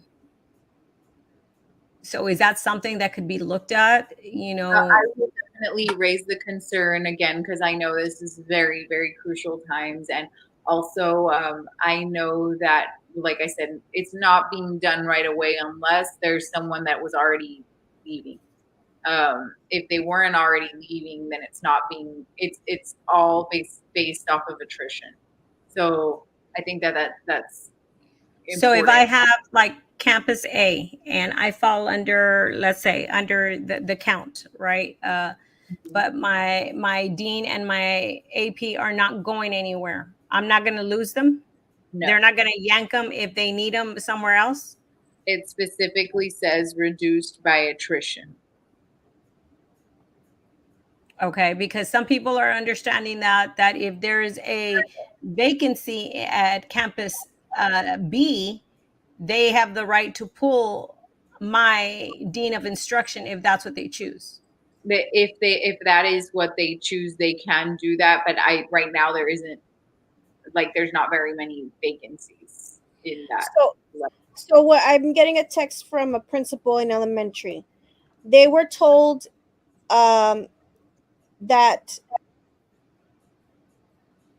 575 or more, not at 500. 575 for 208 or days. less. If they have, if their number, 575 or less. yeah, 500 or less. Yeah, I have this right here, so you can kind of. But because they were told 575. Yeah. So it's 500? 500 is what I see here, but then I see 575 plus right underneath it. So what is between the 500 and 575? So they were told that 575 or less, they lose. yes, that's pretty much what I see here, because it says 575 plus. So basically, if you're 575 over, that is you're fine. You're not going to be changed. But if you're 575, here it says 500 below, but I'm assuming they're looking at those small numbers, and that's why I think they're making that cut at 75. Because as of here, like, I'll just show it to you. You can see you see how. So for example, at my campus, if I have 570, she's gonna lose an administrator. I'm not sure on the specific numbers. I'll have to get back to you, but I know that that's like kind of the cut that they're trying to make. They're trying, I mean, not cut, but that's kind of like the line they're trying to draw. I don't know if they're going to be like, oh, well, if 570 is really close, that's 5 off, maybe we should leave. I know that those are all looking into, if they're that close of a difference, they're going to look into that. And they should look into it. If it's like 5 students, that's very important that they make those decisions. Yeah, that can change from one day to the next. Yes. And that's why, that's why we keep saying this whole thing is, I mean, I've talked to some awesome teachers, awesome APs, awesome principals. I know everyone's amazing out there. And I think the thing is, if you see someone and you talk to someone and you know, they're trying to decide where to send their child, I mean, you all are the best. So why they should go there. So I think that we're doing everything we can on the marketing level, but I think word of mouth is huge, and you all being testament of that. These are the realities. 5 students is a huge difference, but I think these numbers are in place because of our enrollment, and if they do increase, it could change. So much can change based off of that, and a lot of us each have the power to do that. And I know it's so tough, but just a little combo here and there, it goes a long way. And I know you all are doing that, and you all are doing a lot for that by being at Lopez over the weekends and helping talk. So you all are doing a lot of that, and I really appreciate it. Please consider campus administration for the 4,000. They were the front line during COVID. BISD didn't have deputies. Why does he hand very highly paid? Can those positions be eliminated and use that money for raises? Teachers and employees need to get raised based on superintendent raise. Too many chiefs, not enough Indians. Houston gave their employees 11% raise to retain employees. Why can't we? What about deputies, AAs? Can their positions be based on student enrollment as well? We base our need of school administrators, counselors, teachers, and custodians on student enrollment. That's a good question. The board needs to reconsider cutting back our campus administration. The campus is going to be expected to do more with less personnel. Have you ever considered a bilingual stipend increase? I think they talked about that, right? We do so much paperwork and upload so many documents each 6 weeks, plus always have to take different trainings to keep our certification per year, including the Reading Academy that took so much time. It was as if we took a college course. Something has to be done with all those demands. They did talk about a bilingual stipend increase, right? Yes. I don't have it right here with me. Um, I but want to I, say, let me find yeah, it. I think it's on the, hold on. I'm gonna try to turn on a light if that's just a second. Was that bilingual stipend increase on the supplemental duty paid draft? I thought it I was. want to say it was. um, no, it's not. It's not on here. Not on here, right? No. I know It that was. they discussed it, but um, I'll it's follow not. up on that. I write it. I'll write it on my notes. And guys, any questions that she's gonna follow up with us, we'll post them on our Facebook page with the answer, so that you guys can get the answers to your questions. Okay. Correct. If there is a low enrollment, then the district goals were not met. Does that mean the superintendent did not meet the recruitment? We just lost an AP at our campus. AOB, TSTA, NEA promotes public education. We have been promoting BISD continually. Yes, we have. Customer service begins in the front office. Unfair pay within the office staff can affect that. Exactly, 100%. Why doesn't campus administration get compensated for ADSY Saturdays? Oh, that's that question. I think we ended up. At it, I think there's a $35 an hour for campus administration on some, like at summer school. But the ones that were added to the school year, are they going to be getting paid 35 an hour for that? If they were added through the school year, I think it was just for summer. I'm gonna ask this one because I'm not sure about the Saturday, so I will ask. Customer service is greatly lacking at HR. The reception should be welcoming, and it is definitely not. We need our admin team to be effective. 2 APs is vital to our success and survival on campus, and this is a middle school. The reduction in administration is affecting 13 campuses. Now we were asked to do 15 per week instead of 10, so we already talked about that. Do not forget admins for the raise. Us principals and admin work very hard and deserve the 4,000 raise too. Inflation affects our households and families as well. This school year was the most difficult ever. Yeah. Yes, it was, Ms. Delgado. Now we need to meet with each teacher after the walkthrough to review. Oh Lord. See, so like they keep adding all this stuff, Daniela, and it's like, is it a requirement? Who's making this a requirement? Like, why are we adding all of this? And then so now it, like, you think about this. One, that's time taken away from the teacher, probably during her planning time, because they're not going to want to do it before or after. And our planning really isn't supposed to be touched, but it's probably going to be done then because we don't want to stay after school or come in earlier. What is the point of this? Yeah. What is the point of it? I don't understand. Oh, it's so frustrating. I think board members getting together with a community is a good idea because that way you know what's going on our end.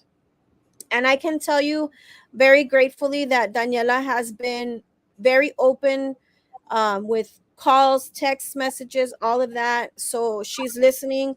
She does ask. And I know a lot of times people don't want to, but I appreciate the ones that have called and have spoken to her. She will not give your name because I know that's a big deal to a lot of people. She will not give your name. You are going to remain anonymous with her.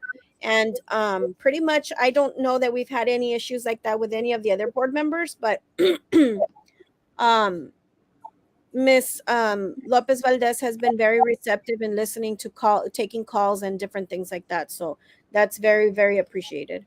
Parents become upset when there isn't an administrator in the office to talk to. This is very true. They don't want to hear that they can't take their call because administrators are in a classroom or on lunch duty. That's a really big deal. Really big deal. And when you cut one, it's going to be even harder. This is a really big deal right here too, Ms. Valdez.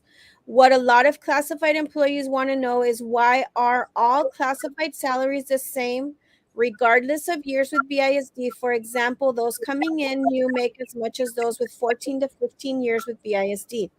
They gave the positions market value, but not the employees that have been there longer. What can be done so those that have been employed for years with the district get what they deserve as well? So you've already talked about that. They're going to be looking at that and making those adjustments. But except this year, the only adjustments being made are in SPED and in transportation. Correct? Yes, and they're going to look at the other departments as well.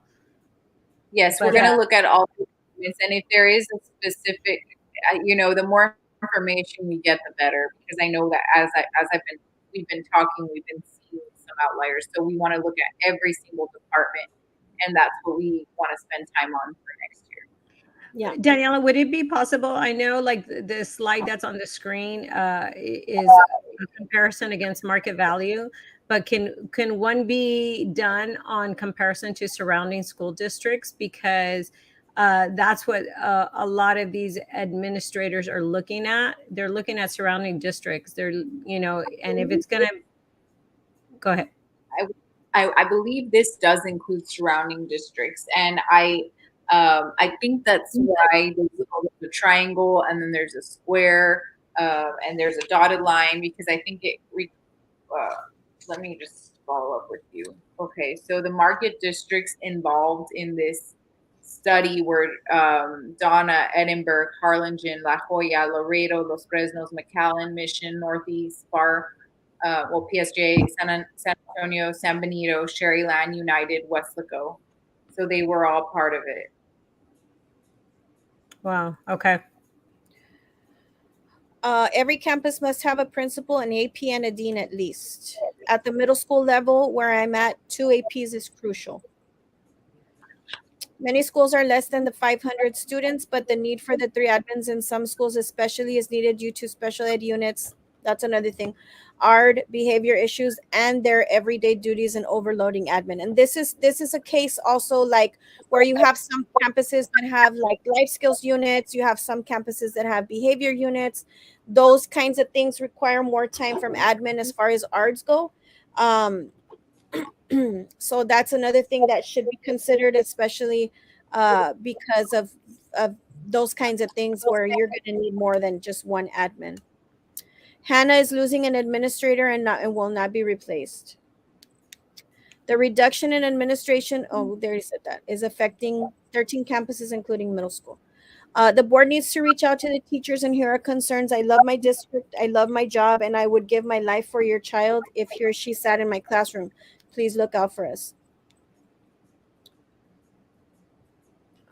So what is it exactly AOB wants? Do you want more money, no job cuts, and no more added expectations for admins or teachers, but we keep losing kids? How is it possible? Expectations are increasing because we keep losing kids. We're feeling the inflation, and until we keep kids and stop losing them, we will lose positions. It's the way it works everywhere. If McDonald's loses customers, well, what AOB wants, Mr. Barron, is what our staff deserves. And the losing of the kids, that's what we talked about with Ms. Valdez. There's a plan in place to make sure that the students come back and stay. And AOB is going to fight for what we need to fight for. Bottom line. What's the point of the employees speaking their concerns if the board and superintendent will do whatever they want? You all listen, right, Ms. Valdez? Well, so the thing with that, and Daniela can answer on that, is I think they have taken into consideration, even though it's still not where we want it to be completely at 100%. But if we think back of when the budget committee started, they were looking at a 3.5% originally. The first proposals had a 2% and a 3.5, and they were leaning more towards a 3.5. I think they've gotten an overwhelming amount of calls, text messages, and emails. And I mean, right now we're at a 6.9 for teachers, which is roughly the $4,000. We're definitely not at where we want to be for campus admin. And I think it's been shared more than enough on here of how people feel that they need to be paid, the same amount that they deserve, the 4,000, which is roughly about the 6.9%. But also, that those positions should not be cut. Sorry, those are my dogs. They don't agree. They agree too. They get very upset. Sorry. So deans can do testing, but deans cannot do discipline, is what I'm reading. Sorry, that is, yeah, they can. So anyway, but that's what makes the difference of calling them and reaching out to them. All of us together doing that has made a difference, from the starting point of where they started at. Had no one taken the time to call, we can preach and preach and preach and to call them and bug them and everything. But had no one taken the time to do that as well, then, it wouldn't have carried as much weight. But by we, you mean you and I, Ida? Yeah, but no, but they've called, though. The people that our members have taken action. They have been calling. They showed up to this last budget meeting, because we said, you know what, that's it. We need more people here. And so it does make a difference, and we need to continue. And you know what, I'm still straight out asking for her to take it back to her colleagues and reconsider not to cut down on the campus admin, and to consider them for the $4,000, because like some of y'all have shared on here, it was the toughest year ever, and they have stuck it out, and they have been there, and but they're reaching that point of, what, is it worth it, or can I just go back to the classroom? Yeah. And these are some of the responsibilities that they have, I guess, as an admin: calibration, NRTE, benchmarks, TELPIS, STAR, testing all year long. So, and they're in charge of that. Well said. I'm not sure what I said, but thank you. Don't forget that Dean of Instructions can't do discipline. Reading Academy was done on our personal time, including weekends. Compensation is needed. This is very true. I did it the first year. It was horrible. I was going to apply for an AP job. I was told I was only going to get 5 years of experience calculated into my salary. Will that be changing? I will look into that because I'm not sure on that one. Okay. Will there be a change for coach stipends? Oh, yes, I have a coach stipend question. So I think that was discussed too, right? Yes. And I think I have that here, and it says golf coach for boys and girls in middle school will be getting $1,500. Yes, And then that's the only adjustment I see in the supplemental duty pay. So the question was high school coaches stipends, will they be going up? We've been looking into that once as well. I don't know. I know that was something that also Dr. Prissy Roca-Tipton had asked Dr. Gutierrez. I'm not sure what's come out of it yet, but that has been asked. Okay, so we'll get information on that forthcoming. There's a big difference between campus administration and department administration. On the pay. That's what they were talking about. Yeah. Your data shows pre-inflation. Any adjustments for current economic situation for campus admins more than 2%? So we've been talking about that. Will all middle schools keep 2 assistant principals then? All 10 middle school campuses have over 500 plus kids. I think the number is different for middle school. Yeah, that was middle school, 700 is middle. 700, yes, 700. So 700 plus will keep the two APs. If not, then they're losing an administrator. But you're gonna take it back to your colleagues. You're gonna Yes, take it I'm back to taking your that colleagues. back, definitely. We Okay. need drill instructors that are at the disciplinary school. The ratio is 15 students per one drill instructor. Sometimes a drill instructor has 28 students, but no assisting drill instructor. That's kind of scary. Yes, I know that Mr. Garcia has really been voicing the drill instructors, and I know that we're working on it. It's very hard to get one, and we know it's very hard to replace one. So I know that's definitely being looked into. Compensation for Reading Academy seriously needs to be addressed for past, present, and future cohorts. I did it when there was no compensation. Yeah, me too. Yes, we've been asking for that since the beginning. Yeah, that's a lot of stuff, guys. We do behind the scenes. We talk with the board members. We have conversations. You guys don't really know how often we harass Miss Valdez, and she's really nice about dealing with us. But yeah, we're always advocating. That has been a nonstop for the Reading Academy. Ms. Daniela Valdez Lopez, thank you for being here and answering so many tough questions. Although I feel all school board members have a responsibility to show up and answer our questions. Yes, I think they had events and stuff like that, so it's kind of hard. When I was in AP, I took a $1,200 pay cut. So will I get back pay? I went back to the classroom. That's another thing. When you go up to a different position, sometimes you're finding that people are going to be earning less for more. We have been looking into all of those because I know we had one with a behavioral specialist. So if there is that situation, please bring it up because we will fight for you. Like, we will look into it. We will make sure that does not happen. You should get a promotion and not get a pay cut. That is not acceptable. So please raise that to us. That we will need your name, and we will need that information to make that to raise that concern for sure. That should not happen. Let us know about that. But you see, that's a perfect example of somebody that went back into the classroom because it wasn't worth it. Our administrators are pulling all types of duties aside from their other responsibilities. Drill instructors deal with the negative, aggressive students and are sometimes needing to engage in restraints. When drill instructors left, they were not replaced because they probably relocated. At my campus, we are just under 500 and our admin is overloaded. You can see it. I can't imagine two having to split the third person's duties. And Daniela, I'll forward you. I'm going to try to get some of these duties that they have, so you can see how many duties it is that are on their plate. And if you do the math as to how many hours that takes in the day, I just don't see it how it's going to be possible.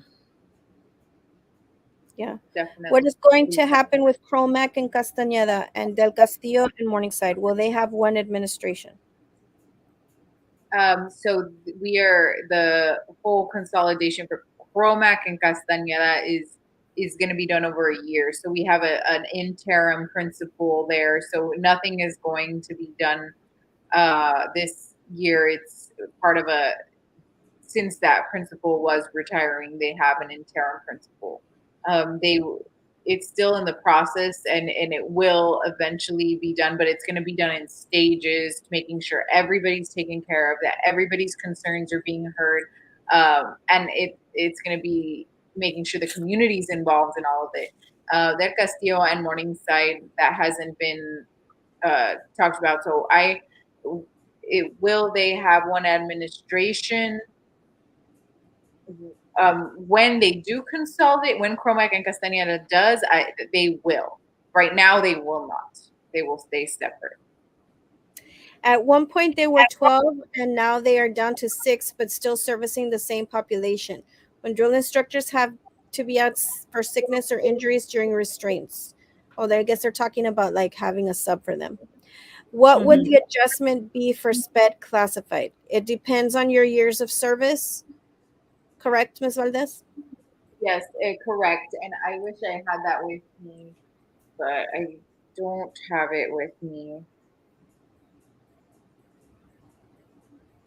I'll have to get back on that one. I know it's all dependent on years of service, and for example, this well, this is classified. So sorry, wrong response on there.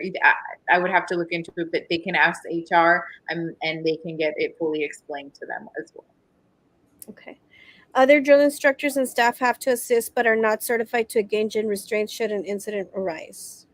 That's again for the drill instructors. Going back to the question of police and security, security officers are considered classified. Are we part of this $15 raise? So the security is being, I believe everybody is getting $1 for sure. And then let me read to you exactly how it reads.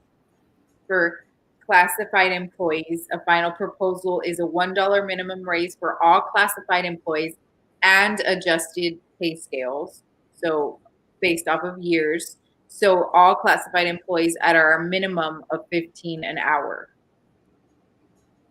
So yes, because that would be classified, correct? Correct. Why doesn't classified personnel over $15 an hour that's not part of SPED or transportation qualify for the raise? You are getting the raise, you're not getting the adjustment right now. So the Adjustment for raise is the coming. Yeah. yes. If board voted to renew his contract and compensate him and two assistants, then we deserve 8% or more. We deserve better, especially if you're cutting admin and adding more to my workload. I'm guessing that's from an administrator. In Asian countries, before any talk of pink slips are done, the CEO will leave their position because they know that with their salary, they can hire 20 or more positions at the bottom. Maybe we need to look at their model and cut from the top. Who benefits when one admin is cut from a school? Not the students, teachers, staff, parents, and the two admin that are left behind. I agree. Ms. Lopez, I hope you do look into the deputies' positions and all those additional positions at the Glass Palace. Those those are not needs, they are wants. Please hear us out. ADSY doesn't have supplemental duty for administration on Saturdays. So they don't get paid extra. It's just thrown Okay. into as I'll part of ask about that. See if there's something we can do. Yeah, that definitely, because it's already getting out of hand for how many days that they're having to work. yeah. What BISD is doing to our campus admin is simply wrong. I Thank you, agree. Ms. Valdez Lopez, for the sacrifice of your time to answer questions tonight. Yes, for sure. I agree. Thank you so much for responding to text. Dr. Tipton, Denise Garza, and Mr. Garcia do answer and communicate. You really should consider a higher stipend on life skills aides. They are the backbone to our classroom. They are our sidekicks, and we wouldn't function without them. I think there's Um, I'm not sure life skills aides are part of that. It's just a life skills teacher. it's teacher, yes.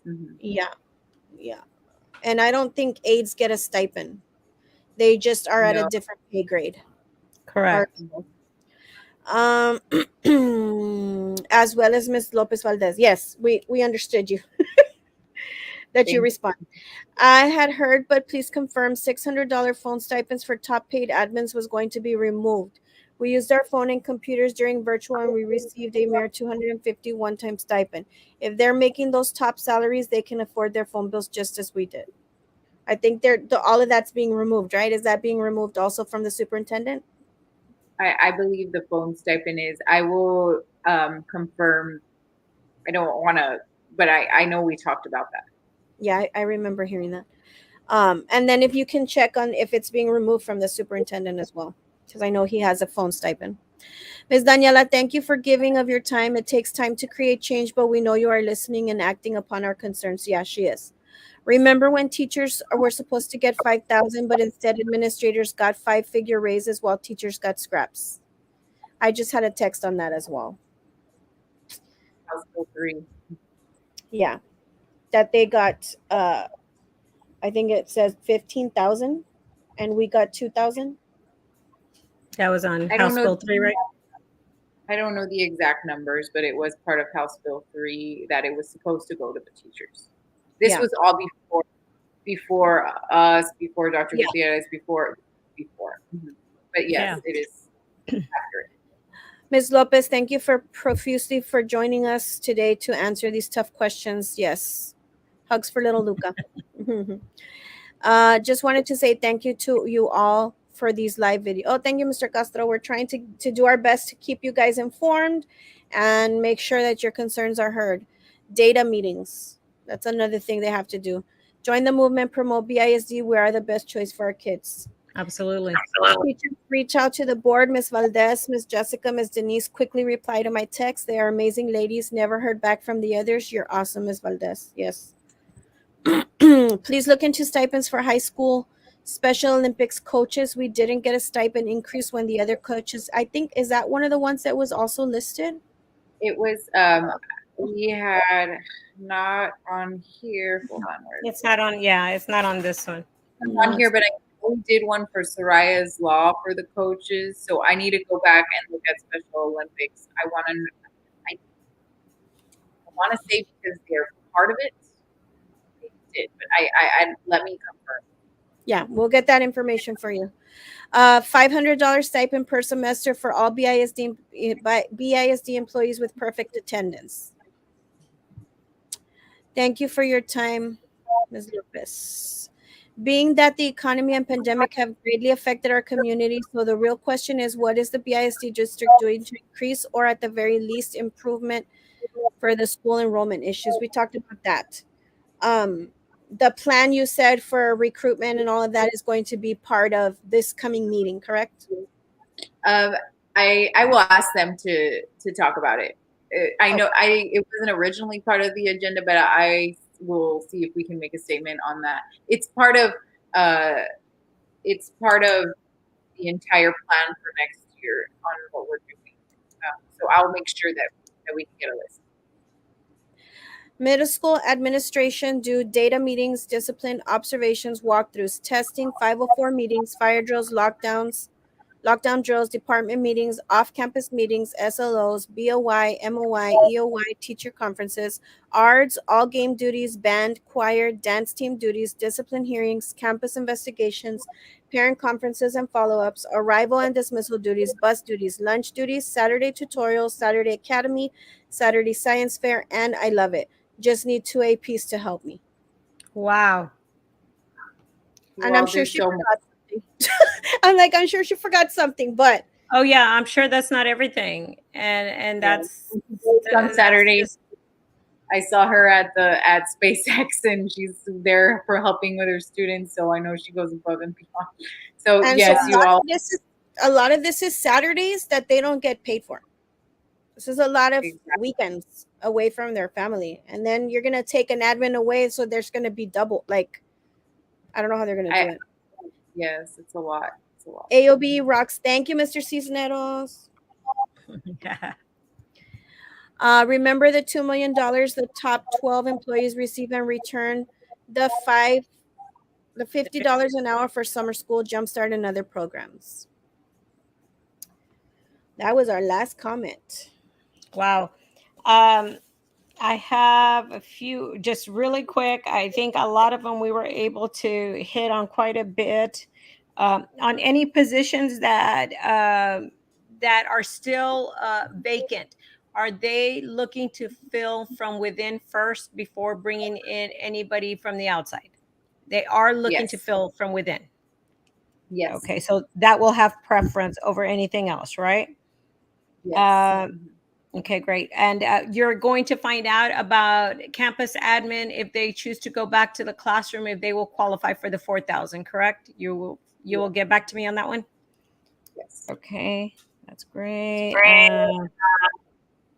And then you said that you all are looking at the plan to increase attendance and recruitment and retention of students. You guys are going to be putting out a plan on that, correct? Yes. Okay.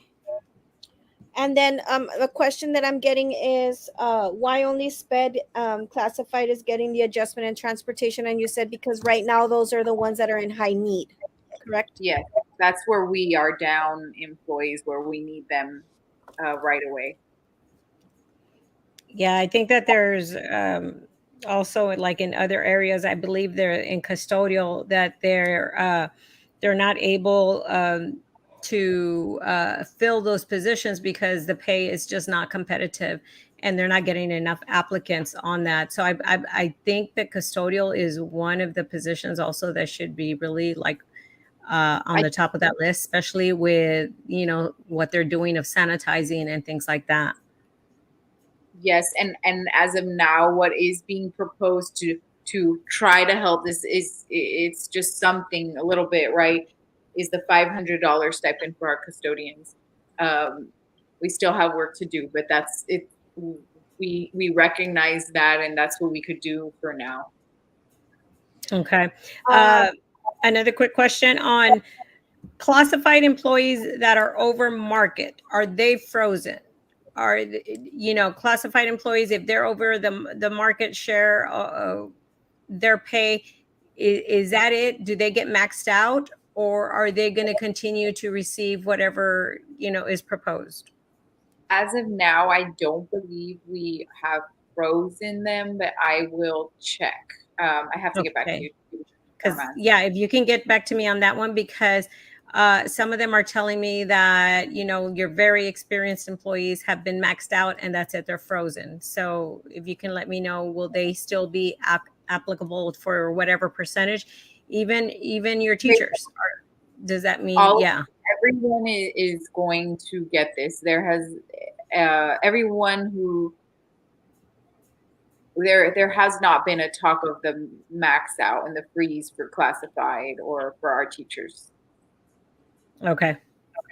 um, thank you, Ms. Rose, for reminding everybody can show up June 23rd for the BISD board. We will be sending out a reminder. Great job, ladies. Thank you, ladies. And then this is a good question for Miss Maggie. Maggie was driving to Houston and just logged on. Sorry if this has already been asked. Lately, it seems like the board is listening to associations and teachers. Thank you for that. Is the board willing to listen to teacher suggestions on programs to be used and not used in the classroom? Mm, Will you listen to what the experts in the classroom, i.e., teachers, have to say about the curriculum? I think this is really important, and I'm going to let you know why. A couple of weeks before school ended, they walked in with a whole bunch of stuff that I already had, that money was spent on, that could have been spent on something else. But we were not asked what we needed. It was just something apparently that was just ordered because they had to use money. So taking into consideration what I would have actually benefited from getting would have been nice. um, and the other thing too, you have a lot of campuses that have really old furniture, um, desks, chairs falling apart, different things like that. I had to buy my own desk because the ones that were there. I mean, there was desks available, not that they weren't available, but the legs were falling apart, and it was either that or lose my foot. That's across the district an issue. Maybe money could have been spent to update furniture for staff. Um, that would have been a good investment, seeing as our desks are probably a good 20-25 years old. Maybe if you can look into something like that, I don't know. That would be something also. Another thing too, in reference to safety, that was also brought up to me right now, is a lot of campuses don't have actual windows. They have like a plastic, some sort of like a plastic material. And with what happened in Uvalde, people are really worried about that. So if that can be, money could be invested in that as well. And more in safety than on manipulatives that teachers already have tons of. But you know, if you don't ask us, there's no way that you know what we need. And so, you know, a lot of money was spent on unnecessary things that could have been spent in other areas. So if that can be basically, if that could be um, told to upper administration, that before they're spending this money, they need to be asking what we need in the classroom. absolutely. um, Several, I think there was one campus that their science lab teacher was told that they had to spend 61,000. Oh, there we go. They just posted it. 61,000 in the last week. And it's like, where were they throughout the year? You know what What? I mean? Our science teacher was given 61,000 to spend, and then later was told that the science lab was going to be closed. I It's a I huge would waste like of money. specifics on that one. If they can send you specifics on what school, and because science is definitely not, labs are I'll, not. I'll, I'll text you on that one. Thank you for your time and answering a lot of our questions. Sorry you had to clean up from past boards that weren't there for teachers and staff. Also, for example, the Libro grant spent 250,000 on ebooks that not one librarian wanted to have purchased, such as that. There are math programs and reading programs that are of no use for us. Exactly, Vero. If you ask us, we can tell you what programs are effective and what is a waste of money. We're not being asked about reading anything. And to be very honest, as a special ed teacher, a lot of the programs that have been purchased don't really benefit my kids. So I ended up buying my own program out of my pocket because I studied and looked into what was going to benefit my kids. And so, I mean, the district could look into and ask special ed teachers, what is it that you need? And money could be spent on that instead of stuff that doesn't really benefit us. That was the last Correct. comment. I think, especially again with the situation at Uvalde and everything, that's another reason that we cannot afford to cut back on campus administration. There's just so many things right now. I cannot say it enough. That is just the wrong time to do this. We need to support them right now, and I think all of this, will help and all to help bring us. Some more recruitment and retention of students. We'll get our money's worth with keeping it staffed as it currently is and filling in those vacancies. We need to give them that opportunity for them to do their job. So, I mean, please, take that into consideration. Put that, you saw from how many different people the comments came from, all thinking that that's just not the right move at this time. The other thing too, and I know you and I have had a lot of discussion on this, is the caseload that they're trying to double for special ed. Um, where are we on that? So with caseload, I think that that's where we're at. Is it's such a tough time because we don't have the teachers. So that's what we're trying to do, is to hire. So as of now, that's why we're giving the increased stipend.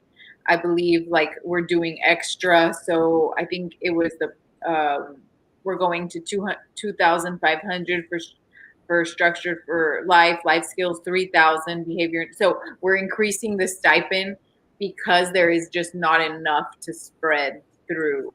So once we can get enough, get more teachers, we can go back to the ratio. But as of now, with the amount of students we have and the amount of teachers we currently have, it's been tough. We've been working with Miss Lipa, and she's been really great. She's been trying, but we need more. That's where we're at. It's like the ratio is a reality of what it really is right now. So Mhm. what happens if, because it's an 18-1 and the staff cannot complete the time, who is going to be doing the compensatory services? Because then that's going to be thrown at us that we didn't finish it, so you're going to have to do it now after school.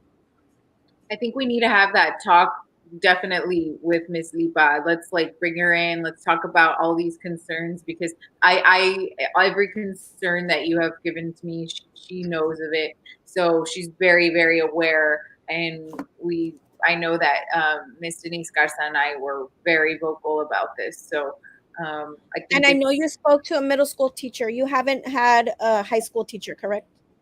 no, I have not had a high school teacher. I did speak to middle school and elementary, and it seems like it is really, really tough on all ends. Most tough on elementary is what I am understanding. And then it gets a little bit better for middle school, but then and even less but elementary is where I see the most. You still need a lot of. I mean, that's just what I'm hearing, and I hadn't heard it from a direct high school, but I heard it from someone else that works in special ed. But yes, it's tough, but I think we need to have that conversation for sure together, because the reality is the staffing. That's where we're at. All right, let me get through these comments real quick because it's already going to be 9:30 and we've been on for a while. Let me see. How about high school counselors? They are overloaded with TSC paperwork and work they already gave at the campus. Ida Sudi wants a shirt. If you go to the board meeting on Thursday, you'll get a shirt, but you can also go by the office. TSC paperwork, getting students to register for TSX and TSC deadlines take so much time from the counselor's duties.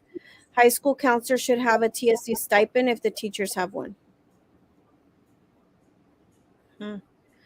Caseload shouldn't be over 12 students in the classroom. As it is, we should have a minimum of 3 aides. If we're changing a student on the changing table, we need 2 people. That leaves 1 adult in. This is very true. I have had 27, 25, 23 to 1 at the high school. Wow. I believe that's the ratio they're talking about. Wow. Thank you for all that you do. Talking about life skills. Yeah, Sudi's a life skills teacher. So yeah, do you think I could get a shirt? Yes, you can. All right, that is the last comment. I cannot thank you enough, Ms. Valdez. You have taken 2.5 hours of your time, and I know that a lot of these questions can be somewhat uncomfortable because it's the passion that people feel, and it's what they feel they deserve. And you are also in a very tough position because you have access to the numbers. But I mean, like you said, this has been a long time coming. Previous boards had not done what they should have done. And you guys are having to catch up with that. But just know that we do appreciate what is being done, and we will always push for more because that's our job, right? And we'll always ask for what we feel is possible that the district can do and what staff deserves. And although there are comments on there about what it is that why are we asking, because just because we're a teacher doesn't mean we have to be silent and we don't have a voice, and doesn't mean we have to sit and take everything quietly. We are not only teachers, we are counselors, we are parents, we are nurses, we are security, we are the ones who will throw themselves in front of your child when something like Uvalde happens. We are the ones who deal with the backlash from parents. We are the ones who deal with disrespect from community, from the state, from different areas. And so for us to just sit back and say nothing, and for us to expect us to sit back and say nothing, I think is very disrespectful. And as the president of association, even though it would affect me, it has affected me very personally, I will not sit and say nothing. So for comments like that about why are we doing it, it's because it's what we deserve. It's because we do what we do because we love what we do, and we would be nothing if we didn't have our kids. So I will forever and always fight for the staff. I will forever and always advocate for my kids and the staff. And I will forever and always be a voice for somebody who is too afraid to speak on their own. And I will forever and always push for people to speak their mind and ask for what they deserve and not sit and take things sitting down. So we deserve respect. We've earned it. And without a teacher, you would not be where you are today. So we will not take it sitting down. And yes, we do meet with board members, and we are as respectful as we can be. And Ms. Valdez can attest to that We are not arguing, we are not rude, we are not disrespectful. We have good conversations. We agree to disagree many times, but there is always a mutual respect. And so I don't take comments like the one that I read earlier very lightly, because I feel like that's very disrespectful to the profession and to the educators. And like Miss Carion is saying, those are our kids. They become our children. So please know we will not stop. I'm sorry. Absolutely. I had to. Absolutely. So, those are very important words and stuff. And we appreciate how the passion you have, Vettel. And Danielle, I don't know if you want to say any closing comments. There is just a few more there, and they're just thank yous at the end. So if you want to read those before Vettel, before Daniela says her closing comments, I think that would be really good. Yes. Thanks. Absolutely, Vero. In the end, it's about what is best for the kids. Yes. Thanks for all the hard work. Are you supporting our AOBE members? God bless you always. And please understand that when we say my kids, we are always talking about our students. Thank you, ladies, for this important dialogue. Educating students to the best of our abilities is at the forefront. Blessings to you, Daniela, Aida, and Vero. Thank you. Thank Thank you. you, Ms. Lopez Valdez. Yes. Thanks so very much. Thank you for all that you do for us all. Awesome. Well, So, yeah, go ahead. I just wanted to thank you all so much for inviting us all to be here. You go above and beyond, and every single educator is amazing, and they have gone above and beyond these past 2 years, and always do, because I mean, my mom is a teacher, has been for 38 years, so I know what it is that she puts into it, and I know, and I've heard you all, and I know what you do, and I've seen the administrators as well, and how hard they work to make their schools amazing, and everybody is part of this puzzle that we put together to educate our future. And I believe it's the most important profession, because without teachers, like you said, Beto, there is no, this is where the teachers make the dreams that and make the next jobs that are not even available yet, and that's what teachers do. So please know that we're on your side. We're working really hard to get to where you all deserve to be for everyone, and I'm always available, and I go above and beyond to try to be available for everyone, and I know a lot of my colleagues will too. And so thank you all for having me, and know that it's a work in progress, and we're going to continue to work. But at least for me, so far in my life, to be able to say that we're giving the biggest raise for teachers in the past decade is huge. And I I'm just so glad that we could do that, and I know we have so much more work to do, but I hope that at least something knows you all know that we're on your side, and we're going to continue to fight for everybody. Thank you. Thank you. That is very important, and we know that you are. And hopefully, from here to Thursday, we'll get even some better news. Got to push it. We're going to push it to the very end. And people, you all can still reach out to them. You all have their contact information. She said it herself. They do get back to you guys. So let's text them, and continue to defend your campus admin, your other people that are still getting a little bit less, because it takes everybody together to make this work. And it's been one of the toughest times ever. And the people who are still sticking it out in BISD, because we have great and amazing things going on in BISD that you're not going to find in any charter school or private school. I'm sorry, you're just not. Just because we don't have as many commercials as those charter schools do, doesn't mean that there's not great things going on. There is, and we're working on helping to promote that, of all the great things going on, and we hope everybody else does too on here, because that helps to secure your job as well. But like I said, please continue to reach out to your board members, and we hope to see everybody on Thursday at that school board meeting. If you need your AOBE shirt, please contact us or be at the meeting, and we'll get you some shirts there. So thank you, everyone. Thank you, everyone, and have a very good evening.